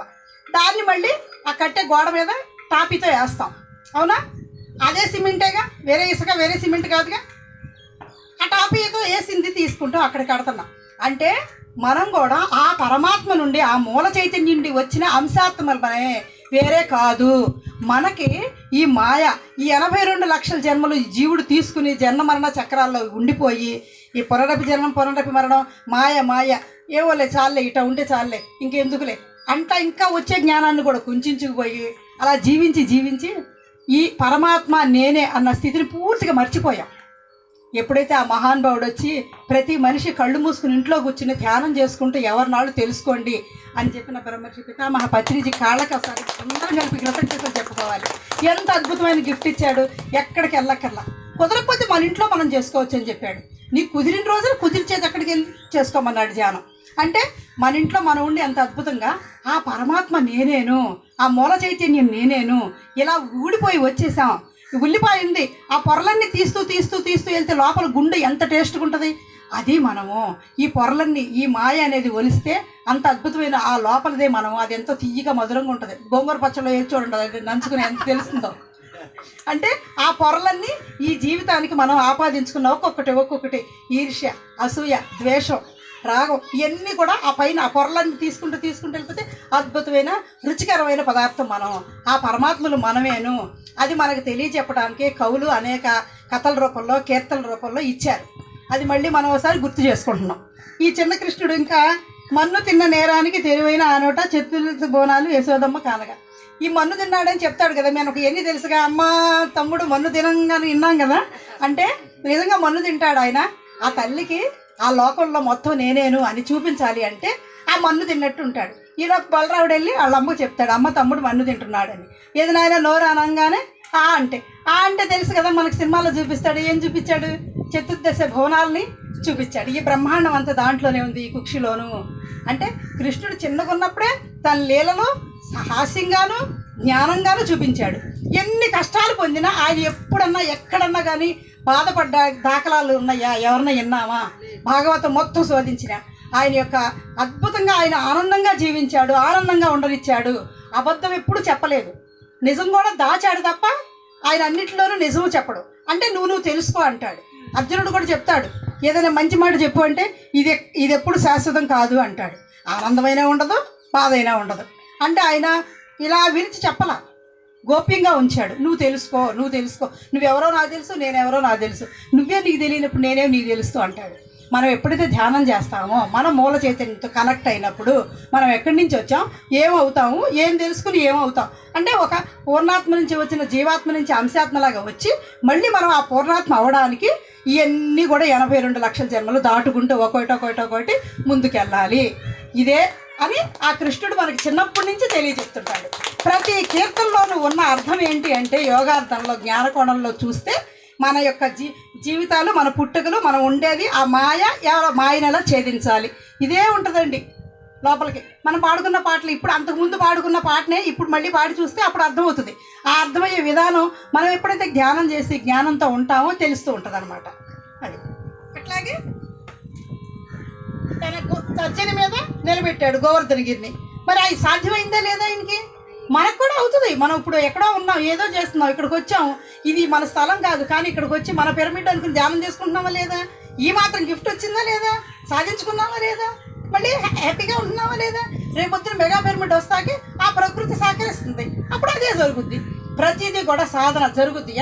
Positive think positive. ఎప్పుడు కూడా అనుకూలంగా ఎప్పుడైతే ఉంటామో, శరీరం అంతా కూడా అనుకూలంగా ఉన్నప్పుడు యద్భావం తద్భవతి. నువ్వు ఏదైతే అనుకుంటావో అది తప్పకుండా నెరవేరుతుంది. పరమాత్మ అన్నీ చెప్పేశాడు. మనం ఎప్పుడు కూడా పాజిటివ్లోనే ఉండాలి. కాసేపు వాళ్ళు అనుకున్నా ఉండటం కాకుండా అసలు నేను ఏం ఆలోచిస్తున్నా, నేను ఎలా ఉంటున్నా, నేను ఎలా ఉండాలి అసలు అనేది ఎప్పటికప్పుడు క్షణం కూడా ఎరుకను కోల్పోకుండా ఉండాలి. ఆ ఎరుకను కోల్పోతాకే మనం ఈ మాయలో ఉంటాం. మరి మాయ లేకుండా ఉండొచ్చు కదా అనుకుంటాం, కానీ మాయ లేకుండా ఉంటే పిచ్చెక్కిపోతుంది. అన్ని సంఘటనలు గుర్తుపెట్టుకుంటే, నిన్నటి అన్నీ కూడా గుర్తుపెట్టుకుంటే ఏమవుతుంది? పిచ్చెక్కుతుంది. అలాంటిది అన్ని జన్మల నుంచి అన్నీ గుర్తుంటే పగిలిపోద్ది, బ్లాస్ట్ అయింది. మాయ కూడా గిఫ్ట్. మరుపు అనేది కావాలి, మెరుపు అనేది మధురం అయిన అనుభూతి, అది కూడా ఉండాలి. కానీ ఇది మాయా అనేది మనం గుర్తుంచుకోవాలి. కృష్ణుడు పడ్డ కష్టాలు మనకు దాంట్లో పావు కూడా కాదు కదా, 1% కూడా లేవు. అయినా ఆయన ఆనందంగా జీవించి లోకానికి నేను పరమాత్ముణ్ణి అని చాటి చెప్పిన ఒకే ఒక మనిషి కృష్ణుడు అనమాట, పూర్ణాత్మ కృష్ణుడు. అంటే రాముడు కూడా నేను పరమాత్ముడు అని చెప్పడు ఎక్కడ. పితృవాక్య పరిపాలన ఏకపత్ని వృద్ధుడు అన్నాడే కానీ అంతకంటే అద్భుతమైన జన్మ కృష్ణుడిది, ఇంక తిరుగులేదు. దశావతారాల్లో కృష్ణుడు అద్భుతం అనమాట, ఒక అవతారం ఆయన. ఓకే, తర్వాత కీర్తనలోకి వెళ్దామా? అర్థమవుతుందని నేను చెప్పేది ఎంతకే? చాలా బాగున్నాడు. సరే థ్యాంక్ యూ.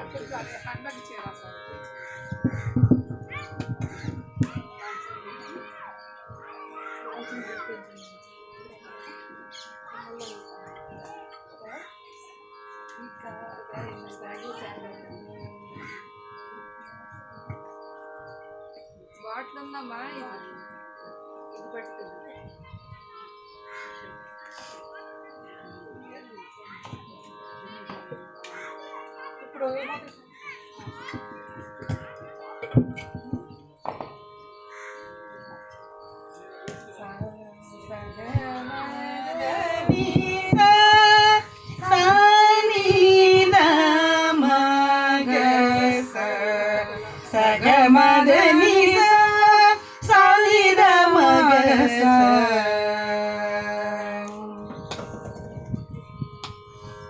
కొండలలో నెలకొన్న కోనేటి రాయడువాడు, కొండలలో నెలకొన్న కోనేటి రాయడువాడు, కొండలంత వరములు గూపెడువాడు, కొండలలో నెలకొన్న కోనేటి రాయడువాడు, కొండలంత వరములు గూపెడువాడు, కొండలలో నెలకొన్న కోనేటి రాయడువాడు.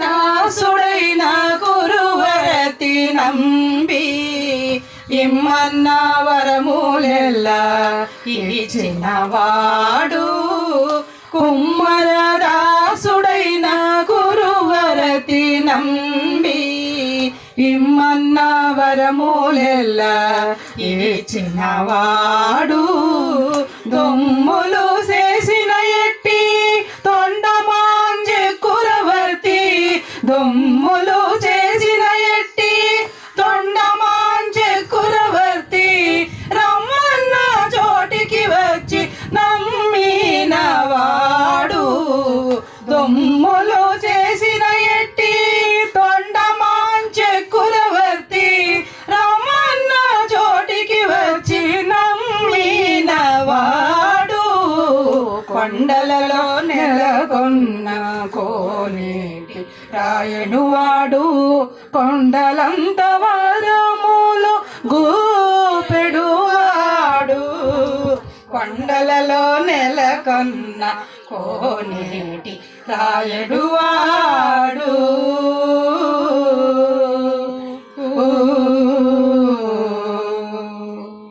అచ్చపు వేడుకతో అనంతాలు వారికి ముచ్చెలి వెట్టికి మన్ను మోచినవాడు, అచ్చపు వేడుకతో అనంతాలు వారికి ముచ్చెలి వెట్టికి మన్ను మోచినవాడు, మచ్చిక దొలక తిరుమల నంబి తోడుత, మచ్చిక దొలక తిరుమల నంబి తోడుత, నిజ నిజ మాటలాడి నచ్చినవాడు, మచ్చిక దొలక తిరుమల నంబి తోడుత, నిజ నిజ మాటలాడి నచ్చినవాడు, కొండలలో నెలకొన్న కోనేటి రాయడువాడు, కొండలంత వరములు గూపెడువాడు, కొండలలో నెలకొన్న కోనేటి రాయడువాడు.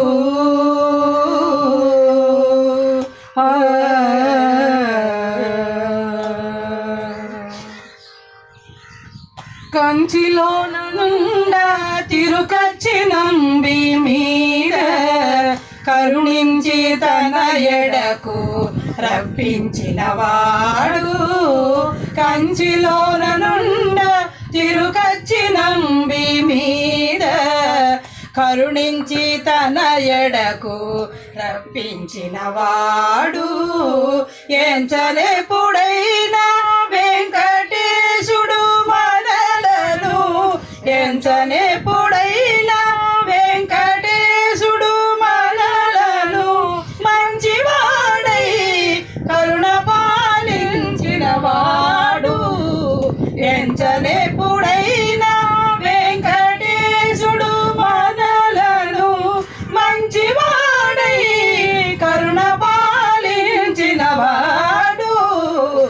కొండలలో నెలకొన్న కోనేటి రాయడువాడు కొండలలో నెలకొన్న గమదని సాలిద మగస కొండలలో నెలకొన్న నిసదని మమద గమ సాలిద మగస కొండలలో నెలకొన్న గమదని సాలిద మగ మగస సని సగని సగమ సగమద గమదని సనిదని దామద మగ మగస సగమ గమద మాదని సాస సమగస సగస ని సని దని దమ సగస ని సని దని దమ గమదని సగస ని సని దని దమ దమ గమదని ని సని దని దమ గమ సని దమ గస ని సస ని ని గగ ని ని సస ని ని గగ ని సస ని గగ ని సస ని గగ ని సని ద సస ని ని ద ద మ మ గ గ ని ని ద ద మ మ గ గ మ గ స సని ద గ మ ద ని స స సని ద ని గ మ ద ని స స సని ద మ గ మ గ స కొండలలో నెలకొన్న కోనేటి రాయడువాడు కొండలంత వనములు గోపెడువాడు కొండలలో నెలకొన్న కోనేటి రాయడువాడు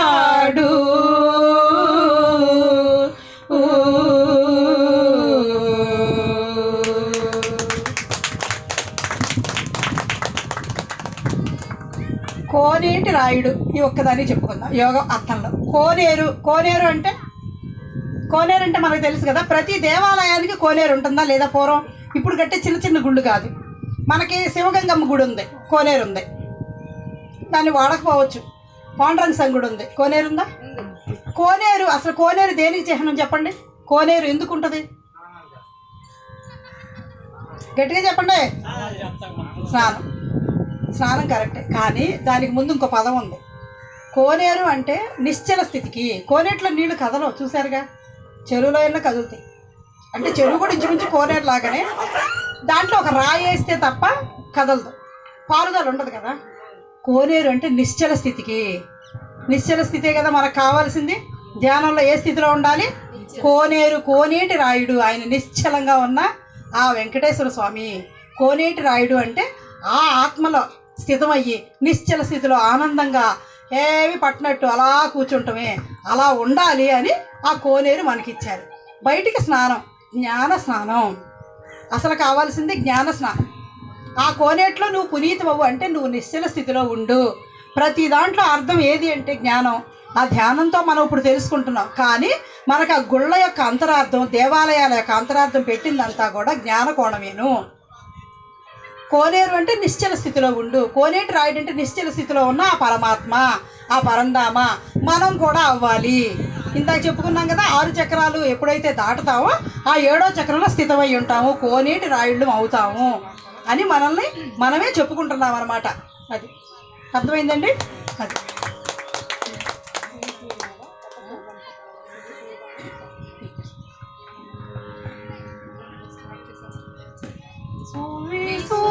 సువాలమ్మ నవ్వుచు దేవకి నందను గనియే. సువాలమ్మ నవ్వుచు దేవకి నందను గనియే. సువాలమ్మ నవ్వుచు దేవకి నందను గనియే. నందను గనియే. శశివడచే అలసంబులు గడచే దిశల దేవతల దిగుళ్ళు విడచే. శశివడచే అలసంబులు గడచే దిశల దేవతల దిగుళ్ళు విడచే. సువాలమ్మ నవ్వుచు దేవకి నందను గనియే. సువాలమ్మ నవ్వుచు దేవకి నందను గనియే. కావిరి విరిసే కంసుడు గిరిసే వావిరి పువ్వుల వానలు కురిసే. కావిరి విరిసే కంసుడు గిరిసే వావిరి పువ్వుల వానలు కురిసే. సువాలమ్మ నవ్వుచు దేవకి నందను గనియే. సువ్వాలమ్మ నవ్వుచు దేవకి నందను గనియే గగురు పొడిచి లోకము విధి విడచే మొగులు గురియగా యమునపై నడచే గగురు పొడిచి లోకము విధి విడిచి మొగులు గురియగా యమునపై నడచే సువ్వి సువ్వి సువ్వాలమ్మ నవ్వుచు దేవకి నందను గనియే సువ్వి సువ్వి సువ్వాలమ్మ నవ్వుచు దేవకి నందను గనియే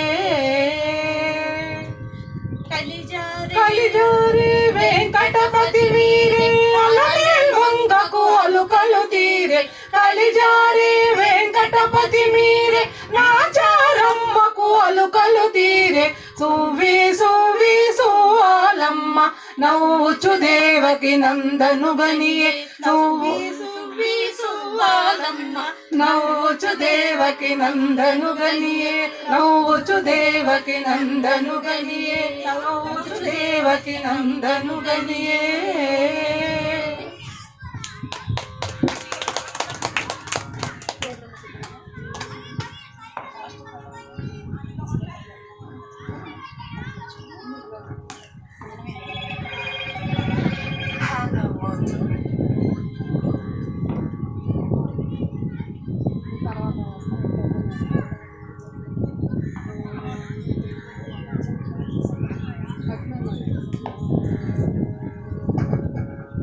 చూడరమ్మ సతులాల శోభాన పాడరమ్మ చూడరమ్మ సతులాల శోభాన పాడరమ్మ కూడున్నది పతి చూడి కుడుతనాంచారి చూడరమ్మ సతులాల శోభాన పాడరమ్మ కూడున్నది పతి చూడి కుడుతనాంచారి శోభానే శోభానే శోభానే శోభానే శోభానే శ్రీ మహాలక్ష్మి అట సింగారాలకే మరుదు కాముని తల్లి అట చక్కదనాలకే మరుదు శ్రీ మహాలక్ష్మి అట సింగారాలకే మరుదు కాముని తల్లి అట చక్కదనాలకే మరుదు సోమునితో బుట్టువట సొంపు కళలకే మరుదు సోమునితో బుట్టువట సొంపు కళలకే మరుదు కోమలాంగి ఈ చూడి కుడుతనాచారి చూడరమ్మ సతులాల శోభాన పాడరమ్మ కూడున్నది పతి చూడి కుడుతనాంచారి శోభానే శోభానే శోభానే శోభానే కలసాప్తి కూతురట గంభీరాలకే మరుదు కలపలోక మాతయట దయమరియే మరుదు కలసాప్తి కూతురట గంభీరాలకే మరుదు కలపలోక మాతయట దయమరియే మరుదు జలజ నివాసిని అట చల్లదనమే మరుదు జలజ నివాసిని అట చల్లదనమే మరుదు కొలది మీరా ఈ చూడి గుడుతనాంచారి చూడరమ్మ సతులాల శోభాన పాడరమ్మ కూడున్నది పతి చూడి కుడుతనాంచారి శోభానే శోభానే శోభానే శోభానే శోభానే అమరవందితయట అట్టే మహిమయే మరుదు అమృతము చుట్టమట ఆనందాలకే మరుదు అమరవందితయట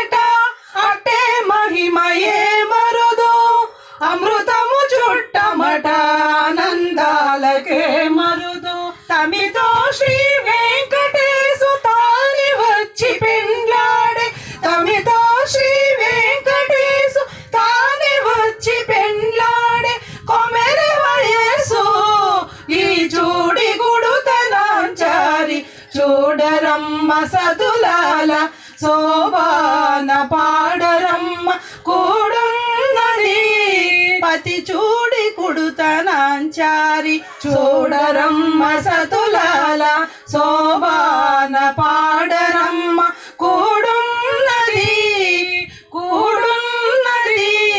పతి చూడి కుడుతనాంచారి శోభానే శోభానే శోభానే శోభానే శోభానే శోభానే.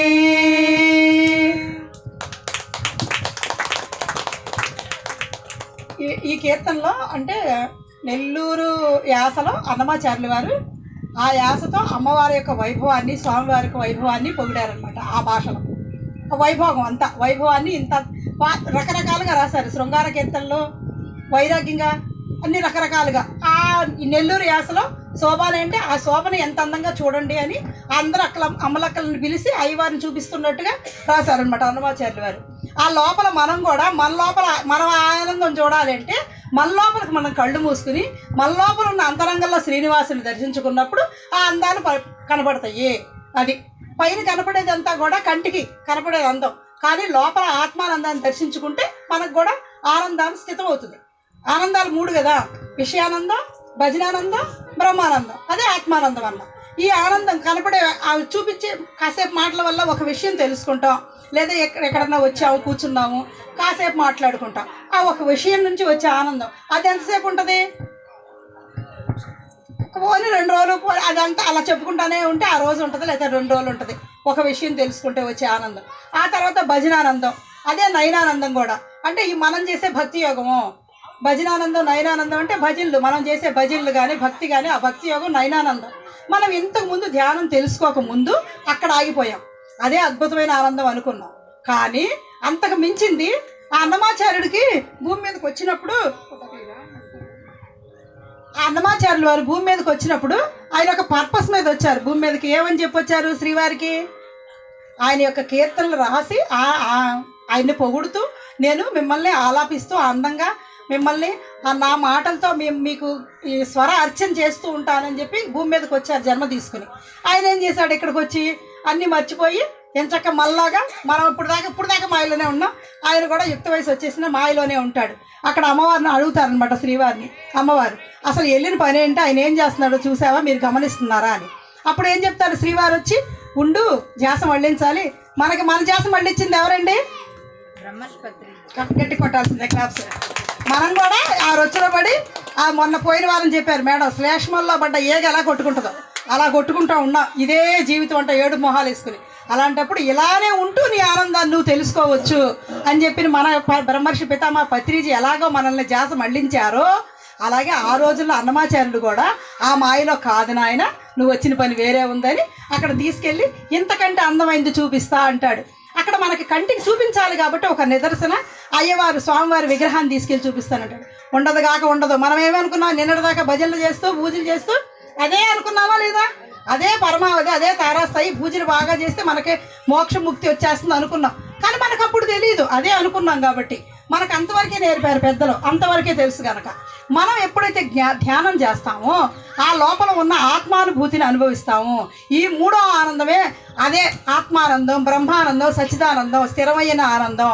ఇదే అసలు చివరాక పరమావధి మందే ఆ ఆత్మానంద స్థితి. అది ఆయనకి తెలియజేయటానికి చూపిస్తాడు ఆనందం అంటే ఏంటో అని. అప్పుడు ఏం చూపిస్తాడు? అక్కడ తీసుకెళ్ళి ఆ విగ్రహాన్ని ఇంకా అందమైంది చూపిస్తా, ఇంకా అందమైంది తీసుకెళ్ళి చూపిస్తా అంటాడు కదా. మనకి ఆకారం కనపడాలి కదా, మనం అనుభూతి చెందలేం కదా ఆయన చెప్పే మాటలకి. అందువల్ల ఆ విగ్రహాన్ని చూపిస్తాడు సమ్మోహనంగా ఉంది అని. కానీ ఆయన అక్కడ చేసింది ఏంటంటే, ఆ శ్రీవారు అంటే ఆ ఏడుకొండల స్వామి వచ్చి అన్నమాచార్యుల వారికి ఏం చెప్పారు అంటే, కళ్ళు మూసుకుని నీ యొక్క అంతరంలోకి నీ దర్శించు శ్రీవారిని అని చూపించాడు. ఆయన అప్పుడు లోపల శ్రీవారిని చూశాడు. ఏమంటాడు అప్పుడు? కలగంటి అంట ఆ ఆనందమైన ఆ స్వరూపాన్ని నేను దర్శించాను. కలకంటి అంటే చూస్తాం. నేను చూసా ఆ కల్లో ఆ పరంధాముణ్ణి అని. అక్కడి నుంచి ఆయన ఏమైపోయింది? లైఫ్ అంతా మారిపోయింది.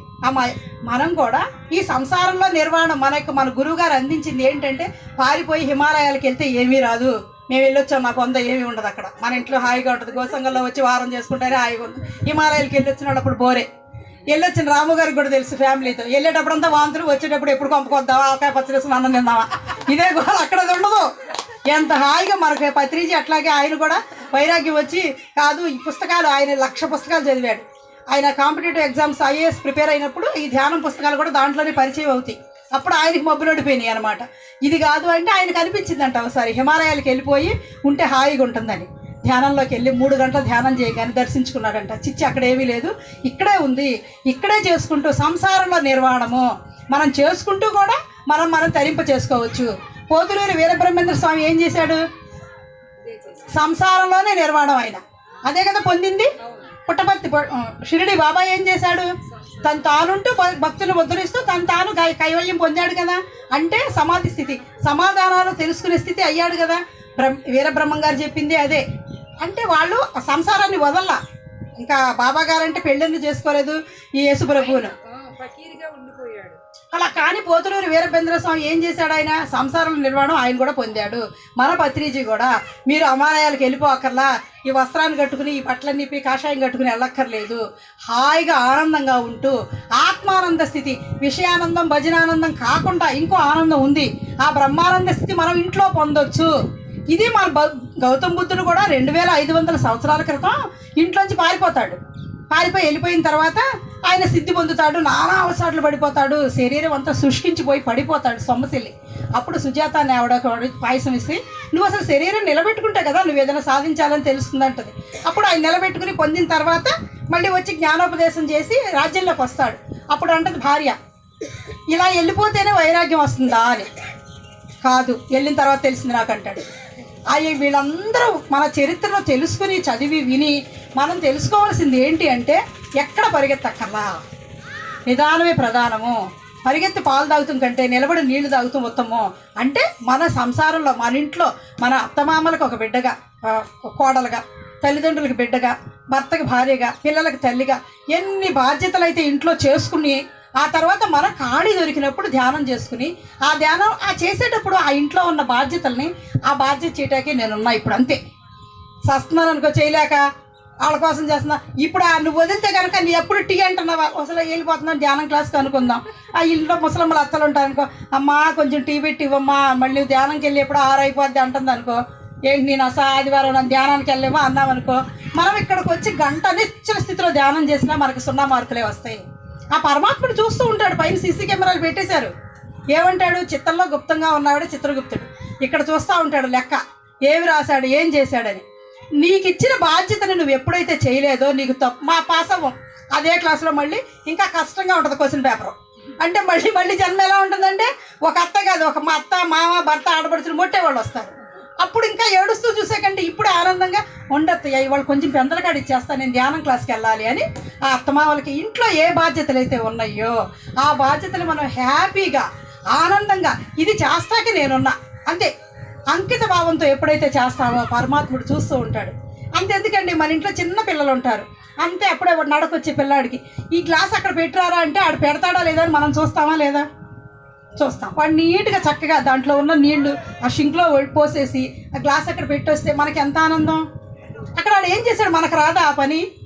వాడు ఏం చేశాడు? వాడికి ఇచ్చిన పని సక్రమంగా అటు ఇటు ధ్యాస పెట్టకుండా ఆనందంగా చేశాడు. ఎంత ఆనందపడిపోతాం. పరమాత్ముడికి మనం అందరం బిడ్డలం కదా, మనకు వచ్చిన బాధ్యతల్ని ఎలా చేస్తాడు అని ఆయన చూస్తూ ఉంటాడు.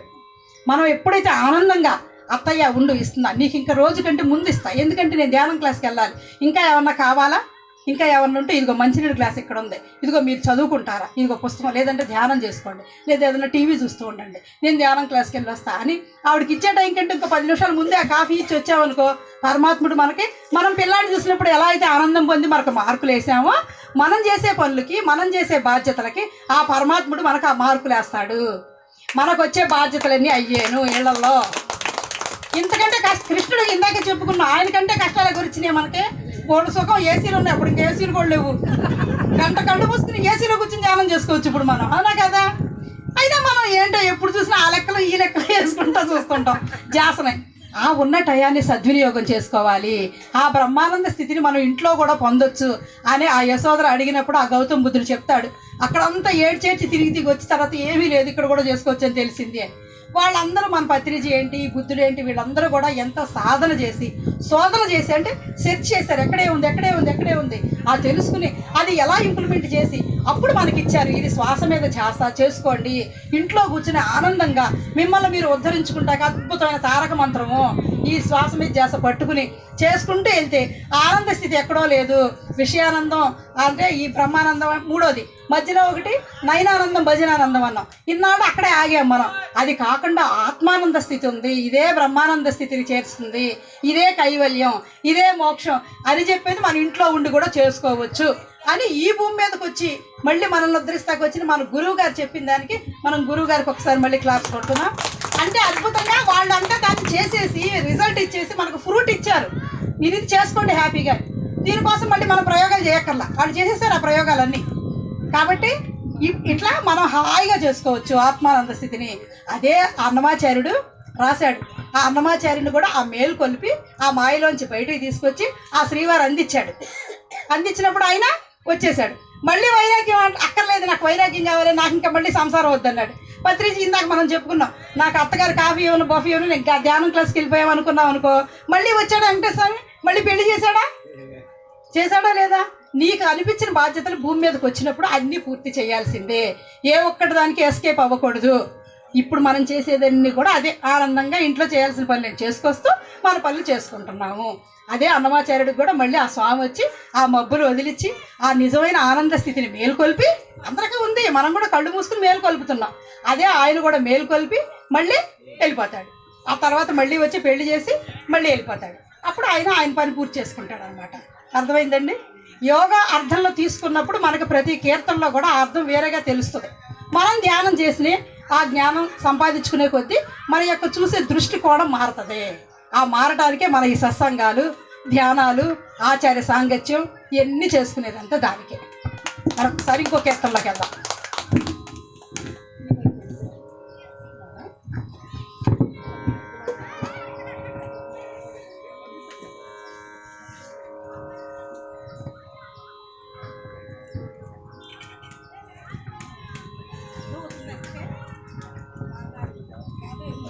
రాము సార్ అర్థమవుతుందా?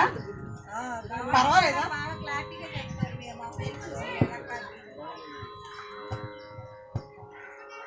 కించిత్ గాత్ర సౌలభ్యానికి మంచి ఇక్కడ నెమ్మగా ఎవరిని వేరుగా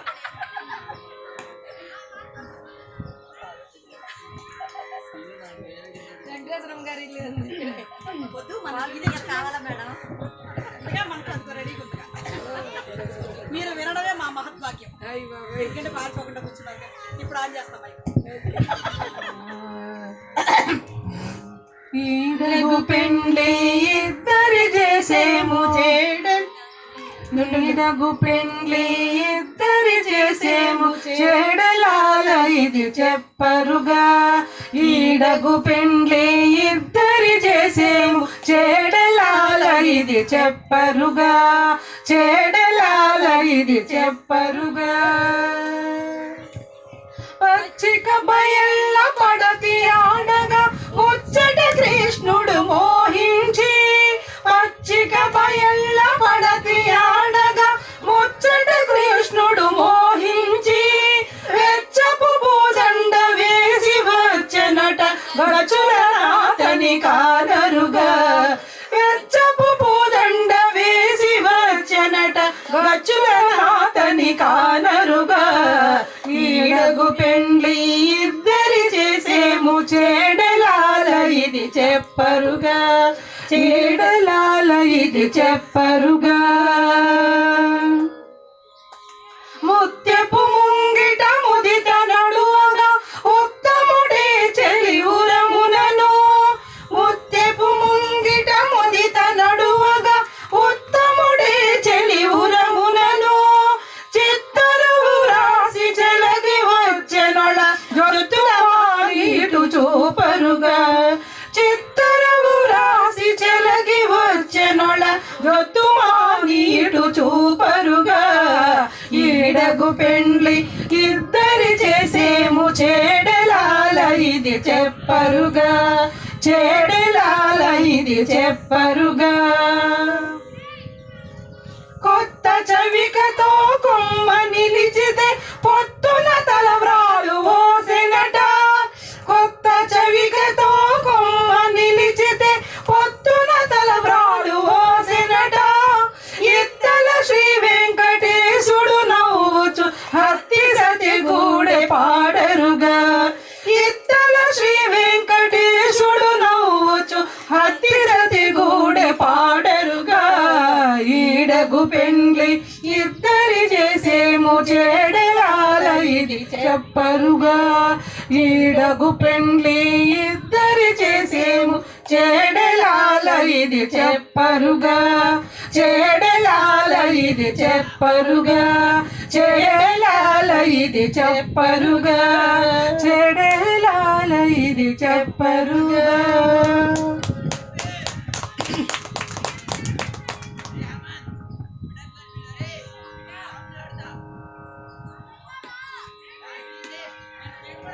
ఆఖరిగా తిరువీధులు పాడదాం ఇప్పుడు ఆఖరిగా వీళ్ళు వెళ్ళరుగా వీళ్ళు వెళ్ళే వరకు మేము ఆపాం మేము ఆపే వరకు మీరు వెళ్ళరు ఇవాళ ఎంత అయిందో చూద్దాం ఇంకొక కీర్తన పాడదాం ఇందాక స్వామికి కళ్యాణం అయిపోయింది కళ్యాణం అంటే వైభాగం అంటే ఇందాక చెప్పుకున్నాం కదా అంటే రెండు ఆత్మలు ఎప్పుడైతే కలయిక ఉంటుందో వాటికి ఆనంద వైభోగం అని చెప్పి ఆ వివాహం గురించి చెప్పాడు దానికి ఇంకో కీర్తన పాడుకుందాం శ్రీరాగం ఇది మామూలు చూడి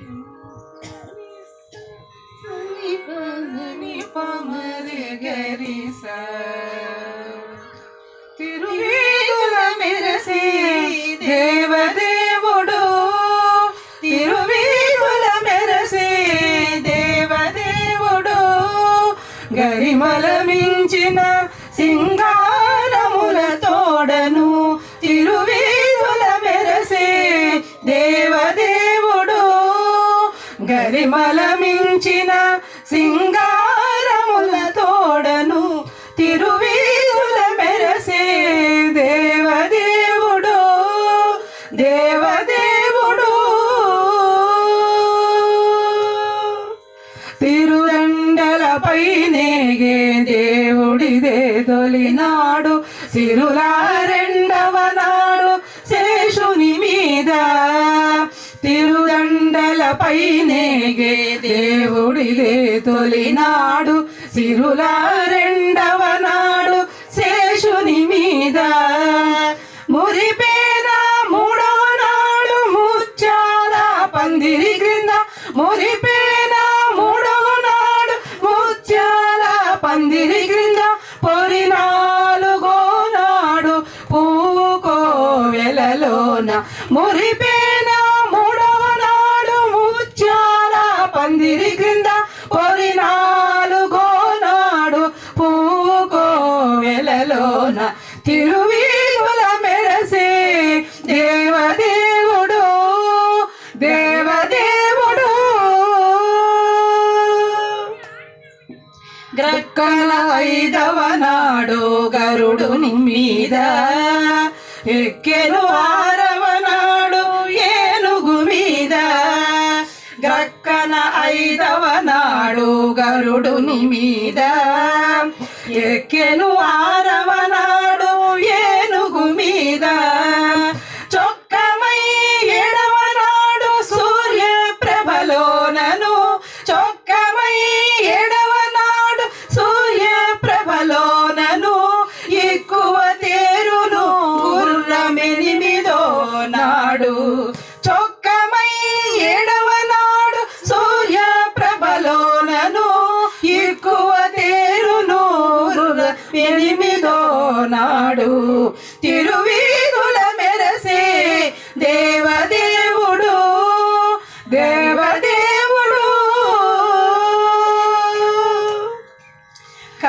కనకపుటందలము కదిసి తొమ్మిదో నాడు పెనచి పదో నాడు పెండ్లి పీట కనకపుటందలము కదిసి 9వ నాడు పెనచి 10వ నాడు పెండ్లి పీట ఎనచి శ్రీ వెంకటేశుడించి అలమేల్ మంగతో ఎనసి శ్రీ వెంకటేశుడించి అలమేల్ మంగతో వనితల నడుమను వాహనాల మీదను ఎనసి శ్రీ వెంకటేశుడించి అలమేల్ మంగతో వనితల నడుమను వాహనాల మీదను తిరువీధుల మెరసే దేవదేవుడు గరిమల మించిన సింగారముల తోడను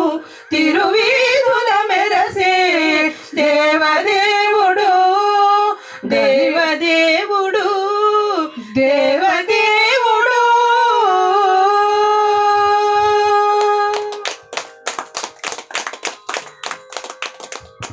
దేవదేవుడు అంటే మనం అనుకుంటాం మన పరమాత్ముడు, సర్వేశ్వరుడు, పరమాత్మ, పరంధామ, పరమేశ్వరుడు అని ఆదిదేవుడు అనుకుంటాం. ఇక్కడ సృష్టికర్త అనుకుందాం. సరే, సృష్టికర్త ఎలా సృష్టించాడు? ఈ కీర్తన అంతా కూడా యోగార్థంలో మనం ఎలా సృష్టించబడ్డాము అనే దాని గురించి యోగార్థంలో వంశీ సార్ చెప్పింది నేను చెప్తున్నా. నాకుగా తెలియదు, దీనికి చాలా అద్భుతంగా చెప్పారు. అసలు ఇది వచ్చే ముందు మొన్న పౌర్ణానికి సార్ వచ్చారు కదా వంశీ గారు, 3 రోజుల ముందు ధ్యానం చేసుకుని పడుకుంటే మా డాబా పైన కూర్చుని ధ్యానం చేస్తున్నారు ఆయన. అప్పటికి ఇంకా పౌర్ణమి రాలా, నాకు వచ్చిన ఎక్స్పీరియన్స్ అది. కూర్చుంటే ధ్యానం, ఏంటి మీరు వచ్చారా ధ్యానం చేస్తున్నారా, ఇంకా 3 రోజులు ఉందిగా పౌర్ణమి అప్పుడే వచ్చిందా అంటే, పౌర్ణమి వెన్నెలా కూర్చుని చేస్తాం, అది చూశాను అనమాట నేను. నేను కూడా గబగబా వచ్చేసి ఇంకా చాలామంది ఉన్నారు సాపేసుకుని కూర్చుని రాత్రి పూట చంద్రుడి కింద కూర్చుని ధ్యానం చేస్తుంటాం. అప్పుడు నేను కూడా వెళ్ళిపోయి కళ్ళు మూసుకుని చేస్తున్నా. కాదు, తిరువీధిలా ఆ కీర్తన పాడు. ఆ కనపడినప్పుడు నాకు ఒక్కసారిగా గగురు పాట అయితే వచ్చింది. ఆ పాట, ఈ పాట సరేలే పాడేస్తా, ఈ కీర్తన పాడు అన్నారు వంశీ గారే. నాకు కనపడ్డ ఎక్స్పీరియన్స్ నేను చెప్తున్నా. సరే అని చెప్పి ఆ కీర్తన పాడా, ఇంకా మొత్తం పాడన్నారు. అది ఆ చివరి చరణాన్ని ఇంకోసారి పాడించుకున్నారు.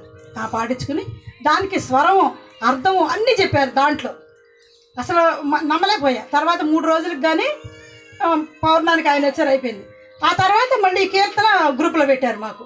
ఓహో, నాకు ముందే వచ్చింది ఈ కీర్తనలతో. అంటే మనం తెలుసుకోవాల్సిన జ్ఞానార్థం అనేది మనకు ఉపయోగం ఉంది కావాలి. ముందు ఈ కీర్తన మీద ఎందుకు ఫోకస్ వచ్చిందంటే మనకు తెలుస్తుంటుంది, మనకి లోపల చెప్తూ ఉంటుంది, మన లోపల విన్నరు. నిశ్శబ్దం అయితే నీలో శబ్దం వినగలము. ఇన్నాళ్ళు మనం పూజ అంటే పూజ చేసుకుంటూ వచ్చాం. పూజ అంటే ప్రార్థనలో ఏం చెప్తాం పరమాత్ముడికి? నేను నా పాటలు ఇయ్యి, నేను ఇది అని చెప్పుకుంటున్నా. చెప్పుకోకుండా ఎవరు ఉండం. ఆ పరమాత్ముడికి ఎక్కడ చెప్పాలంటే అంతరంగంలో ఉన్న పరమాత్మకి చెప్పాలి. పక్కింటాడో చెప్పామనుకో, మాట బయటకు వస్తే అది మనకి, దానికి మనం బానిస. అదే మాట లోపల ఉందనుకో, అది మనకు బానిస. అవునా కదా? మీ గురించి ఈవిడికి చెప్పేశాను అనుకో, మీరు వెళ్ళి ఆయన చెప్పేస్తారేమో అన్న భయమా లేదా? అదే నేను ఇలానే ఉంచేసుకున్నాను అనుకో, ఆ మాటకి అది నాకు బానిస, బయటకు రాలేదు కనుక. ఆ పరమాత్ముడిని ఇక్కడ పెట్టుకుని మనం ఏవైతే చెప్పాలనుకున్నామో చెప్పేసుకుంటామే, బయట ఎక్కడ చెప్పుకోకర్లా. ఎప్పుడైతే ఈ పరమాత్ముడిని ప్రతిష్ఠించుకుని చెప్పుకుంటామో మనకి రాబోయేవి, మనకు కాబోయేవి అన్నీ జరుగుతూ ఉంటాయి. బయట ఎక్కడ చెప్పుకోకర్లా. మనకు ఆనందం వస్తే మనం మనుషులు చెప్పుకుంటాం, బాధలు వస్తే మాత్రం ఎవరికి చెప్పొద్దు. మనకు తేడా వచ్చినప్పుడు వాళ్ళు మళ్ళీ చెప్పుతారు, వాళ్ళకేసి 4 వేసి చెప్తుంటారు. అవునా కదా?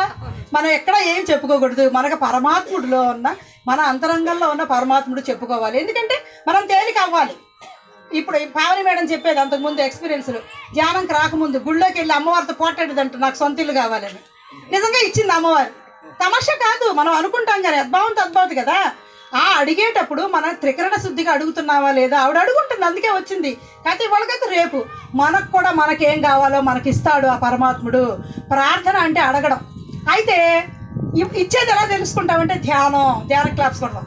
ధ్యానం ఎప్పుడైతే చేస్తామో మనం కనెక్ట్ అయ్యి ఆ ఇచ్చింది తెలుసుకోగలుగుతాం. ఇస్తాడు, మనం అడిగే వదిలేస్తున్నాం.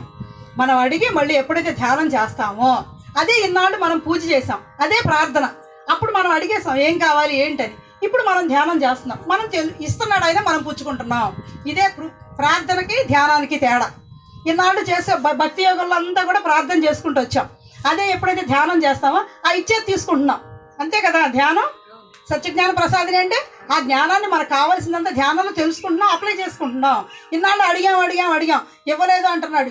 ఇస్తూ ఉన్నాడు ఆయన. ఎప్పుడు రెడీ అయ్యాడు ఇస్తాకి?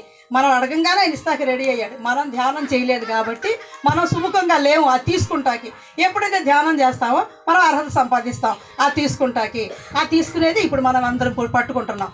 భక్తి యోగం దాటి జ్ఞానయోగంలోకి వస్తేనే మనం తీసుకుంటాం ఆ పరమాత్ముడి దగ్గర నుంచి. మనకేం కావాలి? మా కోరికలు అయితే చాలా చిన్నవి, ఆటోమేటిక్గా నెరవేరుతాయి. దానికోసం ఏమి మనం పెద్దగా లిస్ట్ రాసుకుని చదవక్కర్లా. మనకు కావాల్సింది జ్ఞానం. జ్ఞానం అంటే ఏ టైంకి ఏది అవసరమో అది అనుకుంటూ వెళ్ళిపోవడమే, మన పని మనం చేసుకుంటూ వెళ్ళిపోవడమే. అది ఎమ్మటపడి వస్తూనే ఉంటుంది. దీనికి చెప్తాడు గరికపాటి ఆయన నరసింహం గారు. భగవంతుడు ఎక్కడుంటాడు అని అడిగితే పూజ చేసే వాళ్ళ దగ్గర ఉంటాడంటే ఉండను అంటాడు. మరి జపాలు చేసే వాళ్ళ దగ్గర ఉండవంటే నేను ఉండను అంటాడు. మరి వ్రతాలు చేసే వాళ్ళ దగ్గర ఉండవంటే ఉండను అంటాడు. హోమాలు చేసే వాళ్ళ దగ్గర అంటే ఉండను అంటాడు. ఎవరు ఉంటావంటే ధర్మంగా ఉండేవాడు వెళ్తూ ఉంటాడు, వెనక పరిగెడుతూ ఉంటానంటాడు. ధర్మం అంటే అహింస పరమో ధర్మ. అహింస అంటే మనమే శాకాహారం. హింస 2 రకాలు ఉంది, మానసిక హింస, శారీరక హింస. మానసిక హింస, శారీరక హింస ఎప్పుడైతే మానుతామో ముఖ్యంగా పాటించాల్సింది మానసిక హింస. ధ్యానం చేసేస్తాం, నేను నాన్ వెజ్ తింటలేదు అంటాం, కానీ మాటలతో క్షోభ పెడతాం. నేను సెటైర్ వేసా ఇండైరెక్ట్గా అంటుంటామే, ఇంతకుముందు వేసి వచ్చేసాం. అంతకుముందు సెటైర్ వేయకూడదు, మనకు సెటైర్ వేసి షటారం పెట్టి ఆయన పైన ఉంటాడు కాబట్టి ఓకే, తగ్గుంటం వల్ల తక్కువ వాళ్ళం కాదు. ఓకే, క్షమిద్దాం. ఎప్పుడైతే క్షమాగుణం పెరుగుతూ ఉంటుందో మన యొక్క ఆర విస్తృతంగా ఉంటుంది, మన ప్రేమ అనంతంగా వ్యాపిస్తూ ఉంటుంది. ఆ ప్రేమ అనంతంగా వ్యాపించాలి అంటే మన లోపల మనం ఒకే ఒక లక్షణాన్ని పెట్టుకోవాలి, క్షమ. ఎవరేమన్నా ఓకే ఇది ఉండదు. కృష్ణుడు అడుగుతాడు కదా అర్జునుడు, ఏదన్నా ఒక్క మాట చెప్పు నాకండి, ఏది శాశ్వతంగా నిలబడదు. కష్టాలు నిలబడవు, సుఖం నిలబడదు. ఎవరన్నా ఏదన్నా అన్నారనుకో, పోతే పోయిందని తుడి చేసుకున్నాం అనుకో, మనకు తెలియబడిపోతాం. క్షమ, ఎప్పుడైతే క్షమ ఉంటుందో ప్రేమతత్వంలో మనం నిలబడతాం. ఇందా చెప్పుకున్నవి చిన్న పనికి మనం ఆనందపడతామని, మనం చేసే ఈ ప్రేమ ఎప్పుడైతే ఉంటుందో, ఆ క్షమాగుణం ఉంటుందో, పరమాత్ముడు మన పైన చూస్తాడు దృష్టి. దేవుడికి ఇష్టమైన వాళ్ళు, దేవుడు అంటే ఇష్టమైన వాళ్ళు 2 వర్గాలు ఉంటాయి. మనం ఎవరిలా ఉందాం? మనకి దేవుడు అంటే ఇష్టంలా ఉందామా, దేవుడికి ఇష్టమైన వాళ్ళలా ఉందామా? ఎందుకని? మన యొక్క లక్షణాలను ఎప్పుడైతే స్వధర్మం ఎప్పుడైతే పాటిస్తామో దేవుడికి ఇష్టమైన వాళ్ళ లిస్టులోకి వెళ్ళిపోతాం. దానికి నారదుడు ఆంజనేయ స్వామి ఉంటారు కదా, ఇద్దరును అక్కడ కూర్చుని ఉంటే అడుగుతాడు కదా నారదుడు ఆంజనేయ స్వామిని, ఏంటి ఎప్పుడు చూసినా ఎక్కడే కూర్చుని ఉంటావు, ఒకసారి కూడా నీకు నారాయణుడు అంటే ఇష్టమా లేదా తెలుసుకోవాలని లేదా అని. ఏమలే, నాకేమనిపించలేదులే, మీరు వెళ్ళండి అంటాడు. నేనే కదా నిరంతరం నారాయణ నారాయణ నారాయణ అంటుంటాను అనుకుంటా. నారదుడు వెళ్ళి అడుగుతాడు, నీకు ఎవరంటే ఎక్కువ ఇష్టం అని. అంటే నీ 2 లిస్టులు ఉన్నాయి అంటాడంట పరమాత్ముడు. ఏంటి ఆ 2 లిస్టులు అంటే, నేనంటే ఎంతమందికి ఇష్టమో అని పెద్ద లిస్ట్ ఉందంట. దాంట్లో చూస్తాడు ఎవరి పేరు ఉంది అంటే, ఫస్ట్ నారాయణుడు పేరు, ఈ నారదుడి పేరు ఉంది ఆ లిస్టులో. ఎక్కడ ఆంజనేయ స్వామి పేరు ఉందని మొత్తం వెతుకుతాడు. లేదు, ఎందుకంటే దేవుడు ఎంతమందికి ఇష్టం అనే లిస్టులో ఫస్ట్ పేరు నారదుడిది ఉంది. నేను చాలా గొప్ప అనుకుని పాపం వస్తాడు. ఇంకా రెండో పుస్తకం ఏంటి అని రెండో పుస్తకం ఇస్తాడు ఆ పరమాత్ముడు విష్ణుమూర్తి. ఏంటి అంటే పరమాత్ముడికి ఇష్టమైన పేర్లు ఉంటాయి దాంట్లో ఉన్న ఫస్ట్ పేరు ఎవరిది ఉంటుంది? ఆంజనేయ స్వామి ఉంటుంది. ఆంజనేయ స్వామి చెప్పడం ఇక్కడ ప్రతిష్ఠించుకుంటాడు. ఇక్కడ చీల్చంగానే ఏం కనపడతాడు? రాముడు ఉంటాడు. అంటే ఇక్కడ ప్రతిష్ఠించుకున్నాడు. ఆయనకి ఇంకా చెప్పడం ఉండదు, అది అయిపోయాడు. ప్రేమతో ఉండాలి అని చెప్పుకుంటూ వెళ్తాడు నారదుడు. ప్రేమ అయిపోయి మనకు చూపిస్తాడు ఆంజనేయ స్వామి. ఆంజనేయ స్వామి పరమాత్మకి ఇష్టమైన లిస్టులో ఫస్ట్ ఉంటాడు. మనం కూడా ఆ లిస్టులో ఉండాలి. ఆ లిస్టులో ఉండాలంటే మనం ఏం చేయాలి అంటే ప్రేమతత్వంతో ఉండాలి. దీనికోసం ఏమి చేసేకల్లా చింపుకోకల తల, ప్రేమతో ఉంటాం. ఎవరు ఏమన్నా సరే క్షమించేసి ముందుకెళ్తాం. ఇక్కడే మనం లాక్ అయిపోతామండి. మెయిన్ అసలు ఆడవాళ్ళం మాట పడం. నిన్న వాళ్ళు అన్నారు, నన్ను ఎందుకు అనాలి, నేనేమన్నా తప్పు చేశానా, కావాలంటే అడగండి, ఏమండి ఇది జరిగింది, ఆయన పోతే పోయిందంటే ఆయన మనం అనుకూలంగా ఉండి అనిపించేదాకా సతపరకం చెప్పి ఇక్కడ నేను చెప్పి జానం ఈ క్లాస్ అంతా పోయింది. ఇంకేంటంటే ఇదంతా చెప్పండి వాళ్ళు ఇట్లా అన్నారు తప్పేది అనేదాకా మనం వాళ్ళు అనిపిస్తుందాకా అంటే మన యుగో సాటిస్ఫై అవ్వాలి. ఇక్కడ మనమే మనకు అంతరంగం చెప్పుద్ది అంటే పొలం ఎందుకు వచ్చిందని. ఈ చెప్పింది ఏమో మనకు మసి చేసి దాన్ని పెద్దది చేసి మన యుగో ఎవరైతే సాటిస్ఫై చేస్తారో వాళ్ళు మంచోళ్ళు అంటాం. ఇన్నాళ్ళు అదంతా జరిగిపోయింది. ఇప్పుడు అలా కాదు. ఎవరన్నా మనల్ని కేకలేసారంటే వాళ్ళకి మనం క్లాప్స్ కొట్టాలి. ఎందుకంటే మన యొక్క లక్షణాన్ని, నాకు ఇంకా కోపం ఉంది, నాకు ఇంకా క్షమాగుణం పెంచుకోవాలి, నాకు ఇంకా సహనం పెంచుకోవాలి అనేది వాళ్ళు తెలియజేశారు. ఇదే చెప్తాడు గౌతమ బుద్ధుడి దగ్గర ఆనందుడు ఉంటాడు, ప్రియ శిష్యుడు. ఆయన వచ్చి చాలా తిట్టి అవతలకి వెళ్ళిపోతాడు. అదేంటి అన్ని తిట్టావు, కాండ్రి చుమ్మేస్తాడు కూడా. ఆనందుడికి ఆవేశం వచ్చేస్తుంటుంది బుద్ధుడి మీదకి, అన్ని కాండ్రించి తిట్టేశాడు, నువ్వేం అనవేంటని. ఆయన ఎంత నవ్వుతూ ఉంటాడు. సార్ చెప్తుంటారు అనమాట పత్రిజీ, వాళ్ళు ఎవరన్నా తిడుతున్నారనుకో వాళ్ళ యొక్క ఫీలింగ్స్ని చూసి ఎంజాయ్ చేయమని. మనం ఏంటంటే ఆ అన్న మాటని తీసేసుకుని లోపల మనము ఎక్స్ప్రెషన్స్ అన్ని మార్చేస్తుంటాం కోపంతో. ఆనందుడు ఆవేశపడిపోతుంటాడు, నువ్వు ఆగు అంటాడు. అతను మర్నాడు వచ్చి క్షమించమని అడుగుతాడు. ఎందుకని ఎంత అంటే వచ్చి నన్ను క్షమించండి, రాత్రి తెల్లవారులు నాకు నిద్రపట్టి చాలా మిమ్మల్ని తిట్లేను, మీరేమో ఎప్పుడు చూసి ఎక్కిరించుకుంటా కనపడ్డారు, ఒక్కసారి మీద నా మీద కోపం రాలేదు, నన్ను తిట్టండి అంటాడు. ఇట్రా అని చెప్పి ఆ పారే నీళ్లు చూపిస్తాడు. నేను నీళ్ళు ఉన్నాయా అంటాడు. ఉండవు కదా, ఆ పారే నదిలా ఉండు ఎప్పుడుదప్పుడు, అంటే లివ్ ఇన్ ప్రజెంట్, వర్తమానంలో జీవించు. కానీ నీకు ఇంకో థ్యాంక్స్ చెప్తున్నా నేనే అంటాడు. ఏంటి అంటే నాలో ఇంకా నా శిష్యుడికి నా తర్వాత నా పట్టం కడదాం అనుకున్నాను, అతను ఎంతవరకు సమర్థుడు అనుకున్న దానికి మీరు పెట్టిన పరీక్షలో అతను ఫెయిల్ అయ్యాడు, ఆవేశపడిపోయి ముందుకు వచ్చాడు, కనుక మీకే థ్యాంక్స్ చెప్తున్నాను, అతనికి అన్ని బాధ్యతలు ఇవ్వడానికి సరిపోలేదని నిరూపించారు మీరేను అంటాడు. అంటే ఎక్కడ కోపంలో కూడా, ఆ తిట్టులో కూడా, ఆ ద్వేషంలో కూడా ఈయన ఏం ఎత్తుకున్నాడు, ప్రేమను ఎత్తుకున్నాడు. అంత ప్రేమను మనం ఎత్తుక్కోపోయినా కనీసం ఏదో ఆ సందర్భాన్ని బట్టి మన మీద ఇంట్లో వాళ్ళు కేకలేసినా పోనీలే ఆ ప్రేమతోనే కేకలేశారు అంతే కదా అని క్షమించుకుని వదిలేసామనుకో, పైన మనకు లిస్టు పడిపోద్ది, మార్కులు పాస్ అయిన మార్కులు పడిపోతాయి. పరమాత్ముడు చూస్తుంటాడు కదా, చిత్రగుప్తుడు అంటే చిత్రంలో గుప్తంగా ఉన్నవాడు, ఆకాశిక రికార్డు అది. ఎప్పుడు ఏ టైం వస్తే ఆ ఓపెన్ అవుతుంది. ఇది యమధర్మరాజు దగ్గర అల్లు రాలంగి బుక్ కాదు, అందరికీ ఉంటుంది అనమాట చిత్రంలో గుప్తంగా. ఓకే, అయితే ఈ కీర్తనలో తిరుదెండల పైనేగే దేవుడిదే తొలినాడు అంటే మన జన్మ, సృష్టికర్త మన జన్మ ఎలా ఉందో చెప్పుకుంటూ వస్తున్నాడు అనమాట.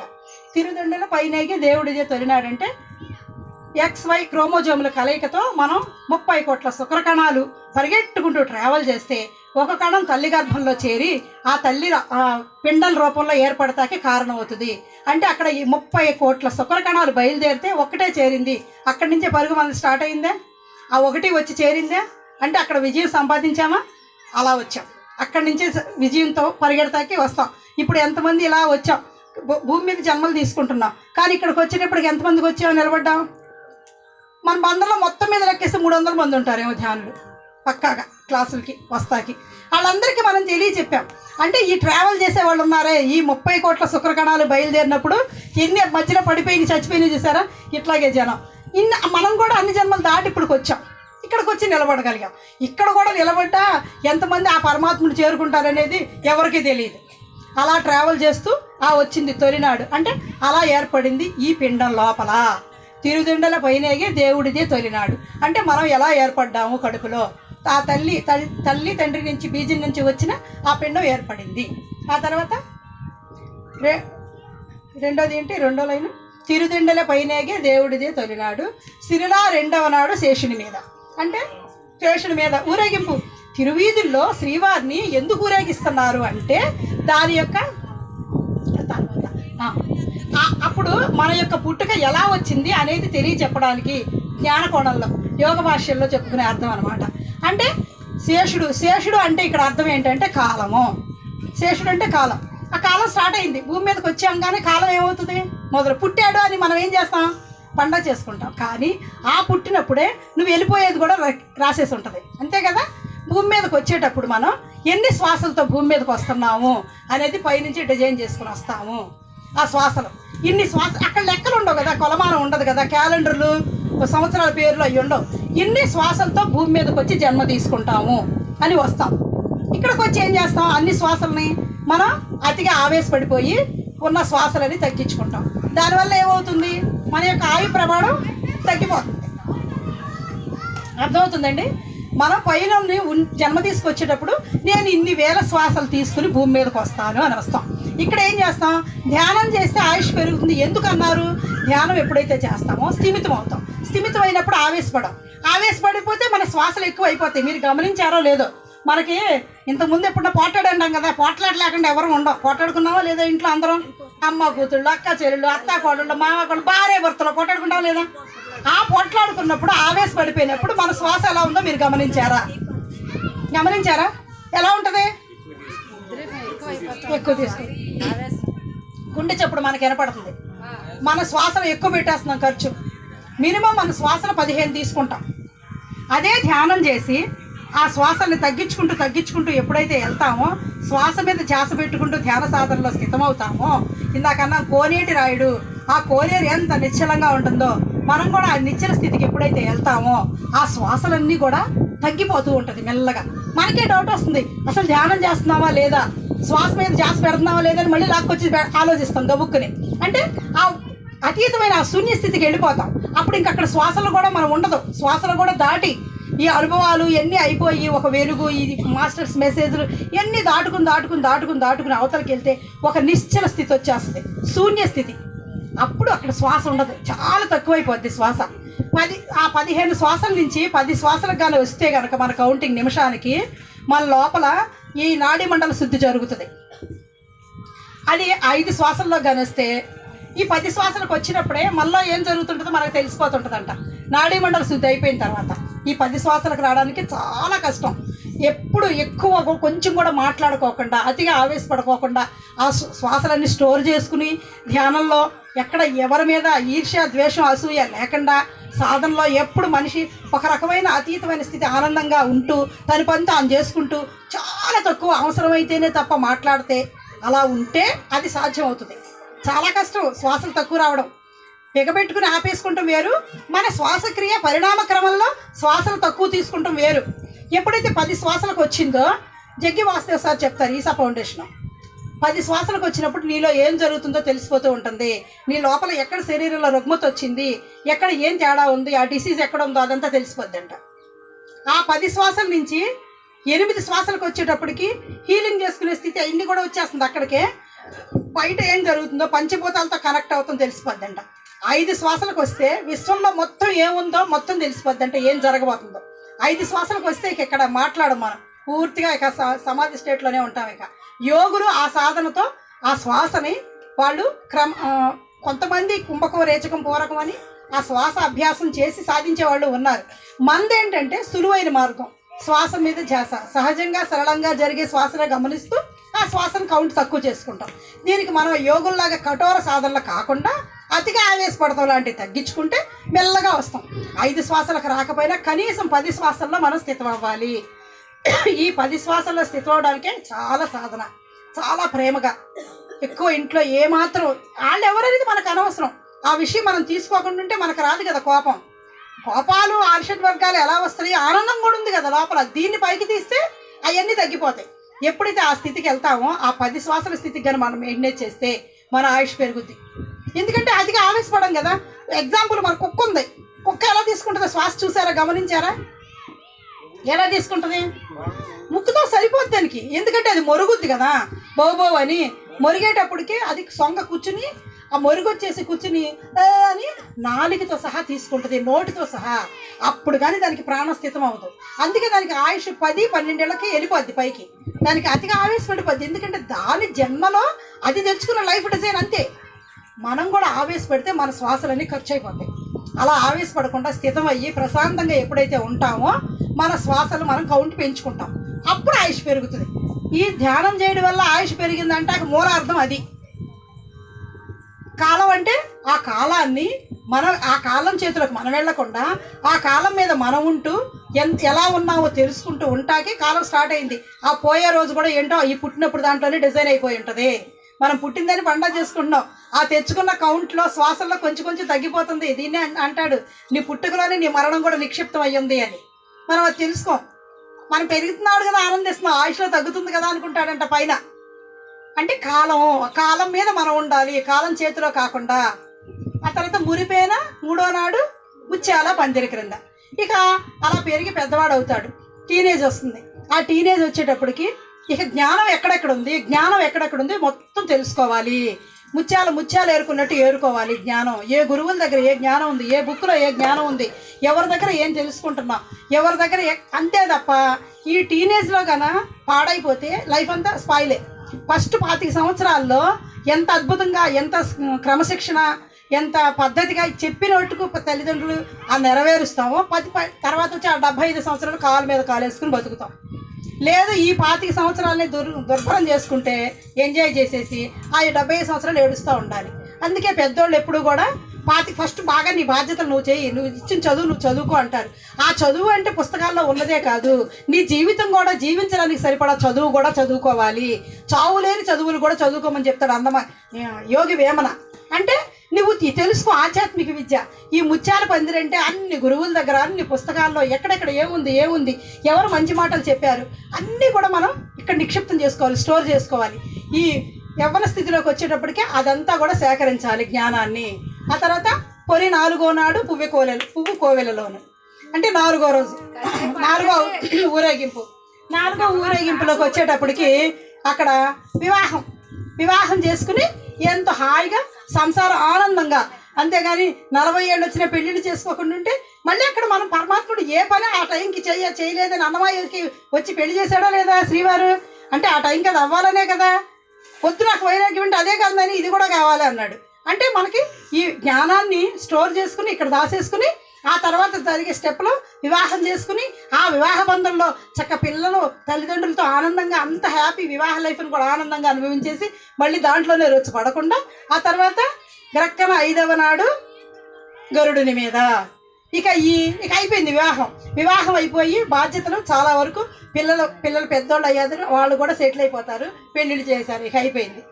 ఇప్పుడు ఆ తెలుసుకున్న జ్ఞానం ఉంది కదా ముత్యాల పందిల్లో ఎప్పుడైతే తెలుసుకున్నాడో ఆ జ్ఞానాన్ని ఈ గక్కన 5వ నాడు గరుడు మీద వేగంగా ఎప్పుడైతే ఆ జ్ఞానం తెలుసుకున్న జ్ఞానాన్ని ఆ గరుడు మీద తిరుగుతూ ఎక్కడెక్కడ ఏ గురువులు ఉన్నారు ఆ తెలుసుకున్న జ్ఞానాన్ని ఇంప్లిమెంట్ చేయటం.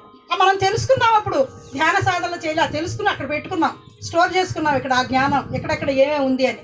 ఆ గరుడుని మీద తిరగడం అంటే సాధన. గురువుల దగ్గరికి వెళ్ళిపోయి నాకు ఏ గురువు కరెక్ట్, అందరి దగ్గరికి వెళ్ళాలి. మన పత్రిక చెప్తారు ప్రతి గురువు దగ్గర ఏం నేర్చుకోవాలి, అది ఏ ఒక్కటన్నా ఉంటుంది తెలుసుకునే విషయం. ఆ తెలుసుకుని గరుడుని మీదకి వెళ్ళి వేగంగా నీ ధ్యాన సాధన మొదలుపెట్టు గురువుల దగ్గరుండి.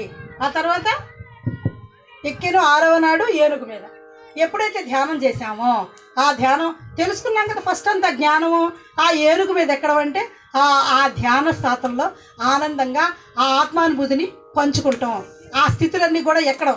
ఐరావతం మీద ఊరేగింపు అంటే ఏంటి, మామూలుగా గొప్ప కదా, ఏనుగు మీద అంబారీ మీద ఊరేగింపు అంటే పూర్వం రాజుల్ని ఊరేగించేవాళ్ళు. అంటే ధ్యానంలో ఎప్పుడైతే ఆ సాధన చేసి ఆ స్థితికి వెళ్తావో ఆ అనుభవాలన్నీ పొందుతావో అది ఏనుగు మీద ఊరేగింపు. ఆ తర్వాత 7వది 8 సూర్యప్రభలు ఎక్కువ తేరును చక్క ఏంటది 7వది సూర్యప్రభలు. అంటే ఎప్పుడైతే నువ్వు స్థితమవుతావో సూర్యప్రభలాగా నువ్వు ధ్యాన సాధనతో ఎప్పుడైతే స్థితమవుతావో ఒక సూర్యప్రభలాగా వెలుగుతూ ఉంటావో ఆత్మ కోటి సూర్యప్రభ అంట. ఇదేమో ఎప్పుడో ఇందాక చెప్పుకున్నాం ఉల్లిపాయల పొరలు ఎక్కడుందో అక్కడ ఉన్నట్టు మట్టి కట్టి అద్దంలో మనం చూసుకుంటే ఎలా ఉంటుంది ఆత్మాహం, అద్దం నిండా జిడ్డు మొత్తం ఉరుకుంటే మనం ఎలా కనపడతామా? ఈ ఆత్మ కూడా ఎక్కడుంది, ఎక్కడో ఉంది, పైన మొత్తం పొరలు జిడ్డేసిపోయి. ఎప్పుడైతే ఆ ధ్యాన సాధనలో నిమగ్నం అవుతామో ప్రభలాగా వెలిగిపోతూ ఉంటాము, సూర్యప్రభలాగా వెలిగిపోతూ ఉంటాం. ఆ జ్ఞానం ఆ తెలుసుకున్న జ్ఞానాన్ని అంతా కూడా ఆ పరుగులు పెడుతూ పొంది స్టోర్ చేసుకుని ఒక సూర్యప్రభలాగా అంటే నేను సరిపడా ఈ ధ్యానం సరిపడని జ్ఞానానికి నేను ఇంకా 10 మందికి పంచడానికి సరిపడా అంత జ్ఞానం పొందాను అన్నప్పుడు చూడండి ధ్యానం బాగా చేస్తే వాళ్ళ మొహం తేజస్తో ఉంటుంది. ధ్యానం చేస్తున్నారా ఏంటి ఎంత తేజస్సుగా ఉంటుంది. మా అమ్మ చాలా ఎగ్జాంపుల్ అండి. అవసాన కాలంకి వచ్చి మనిషి అంతా శరీరం ఇట్లా అయిపోయింది స్కెలిటన్ లాగా, మొహంలో తేజస్సు కొంచెం కూడా తగ్గల. 24 గంటలు ధ్యానం చేసేది ఆవిడ. ఎన్నిసార్లు అక్కడికి రాముసార్ వాళ్ళ ఇంటికి వెళ్ళి కూడా 24 గంటలు ధ్యానం, బంధంలో 24 గంటలు ధ్యానం చేసింది ఎవరంటే సరోజనమ్మే. మొహంలో చనిపోయేటప్పటికి ఈ ఒంట్లో కండంతా కరిగిపోయింది, మొహంలో తేజస్సు అయితే తగ్గల. ఆ ధ్యాన సాధనలో ఎప్పుడైతే స్థితమవుతామో సూర్యప్రభలాగా వెలిగిపోతూ ఉంటాము. సూర్యప్రభలాగా అంటే ధ్యానం చేస్తే ఎలా ఉంటారో మా చుట్టాలందరూ అనుకునేవాళ్ళంట, అత్త ధ్యానం చేస్తుంది కదా అందుకే ఇంత మొహం బాగుంటుందని. మా అమ్మ మామూలుగా పెద్ద బాగుండేది కాదు, కానీ ధ్యానం చేసిన తర్వాత తన యొక్క తేజస్సు అంత అద్భుతంగా పెరిగింది. ఆ తేజస్సు అంటే ఈ శరీర కాంతి కాదు, లోపల ఎప్పుడైతే ఒక పిల్లల నాకు ఏది చెప్తే అది చేసుకుంటూ వెళ్ళిపోవడం ఆవిడ పని. దాంట్లో రాజకీయ ప్రియులు ఉపయోగించరా, ఆవిడ టైం అయిపోయింది ఒక కారణం తెచ్చుకుని వెళ్ళిపోయింది భూమికి, అది పక్కన పెట్టేద్దాం. ధ్యానం చేయడం వల్ల వచ్చే ఆ తేజస్సు ఎలా ఉంటుందంట ఆ అమ్మని చూసిన వాళ్ళందరికీ తెలుస్తుంది, అరుణకు కూడా బాగా తెలుసు, వచ్చేది మాటి చూసుకునేది. ఆవిడ ధ్యానులు మాత్రం గుర్తుండేవాళ్ళు, మామూలు చుట్టాలు వస్తే గుర్తుండేవాళ్ళు కాదు. అంటే ఈ సబ్కాన్షియస్ మైండ్లో ఏదైతే స్టోర్ చేసుకుందో అయ్యే గుర్తుపెట్టుకునేది. సరోజనం అంటే అందరికీ తెలుసు అనమాట. సరే ఆ తర్వాత సూర్యప్రభ తర్వాత గుర్రం. ఇక పంచాలి. మనం స్థితమయ్యాము, ఆనందంగా ఉన్నాము. ఆ తర్వాత దాన్ని ఎంత వేగంగా వెళ్ళి పంచాలి. మనం ఎంత పరుగులు పెట్టుకుంటూ మాస్టర్ని పిలిపించుకుంటున్నాం. జ్ఞానం మనం తెలుసుకోవాలి. మనకు తెలుసుకున్నది మనం వెళ్ళి ఊర్లు చెప్తున్నాం. ఇప్పుడు మేము ఈవిడ వచ్చింది ఇక్కడికి, ఆవిడకి ఏది వచ్చింది ఆనందంగా ఆ కీర్తన పాడతాకి తెలుసో తెలియక వచ్చింది. ఇప్పుడు విన్నది కదా ఈ జ్ఞానం. ఒక చోటకు ఒకటికి వచ్చామంటే మనం తెలిసింది తెలియంది తెలుసుకుంటాము, మనకు తెలిసింది పంచుతాము. జ్ఞానం అంటే ప్రతి ఒక్కళ్ళు గురువులే శిష్యుడే. ఈవిడ దగ్గర పాట నేను నేర్చుకున్నాను అనుకో, ఆవిడ నాకు గురువు. నా దగ్గర ధ్యానం నేర్చుకున్నాను అనుకో, నేను ఆవిడ గురువు. అంటే నిరంతరం కూడా ఎప్పుడు కూడా విద్యార్థి గురువు, విద్యార్థి గురువు. ఎప్పుడు ఈ భూమి మీద ఉన్నంతకాలం అలానే ఉంటాం, నిత్య విద్యార్థిలాగా తెలుసుకుంటాకే వచ్చాము అని. అలా మనం ఆ తెలుసుకుంటాకి ఆ పంచుతాకి ఎప్పుడైతే వెళ్తామో ఆ గుర్రం మీద పరుగులు పెడుతూ వెళ్ళి పంచుతాం. ఆ తర్వాత ఆఖరిన 9 కనకపుట అందలము కదిసి 9వ నాడు. ఇంకా అంత ప్రచారం అయిపోయింది. కనకపుట అందలం ఎప్పుడైతే మనం మాస్టర్లు మొత్తం జ్ఞానం ఉందనుకో, మంచి అద్భుతమైన జ్ఞానం వాళ్ళు మనకు అందించారనుకో, వాళ్ళకి ఎలాంటి సింహాసనం వేస్తాం? కనకపు సింహాసనం అన్నా కదా, అంటే బంగారు సింహాసనం వేస్తాం. ఇప్పుడు మాస్టర్లు వచ్చారనుకో, వాళ్ళు మనకు పండగ కదా, అబ్బా ఎంత చక్కగా మన డౌట్లన్నీ అడిగేస్తాం. అమ్మో ఎంత మంచి జ్ఞానాన్ని ఇచ్చాడు. మన హృదయంలో కనకపు సింహాసనం మీద వేసి ప్రతిష్ఠించుకుంటాం. మన గురువుల్ని మనం చేసేది అదేను, కనకపు సింహాసనం మీద ఇక్కడ ప్రతిష్ఠించుకుంటాం.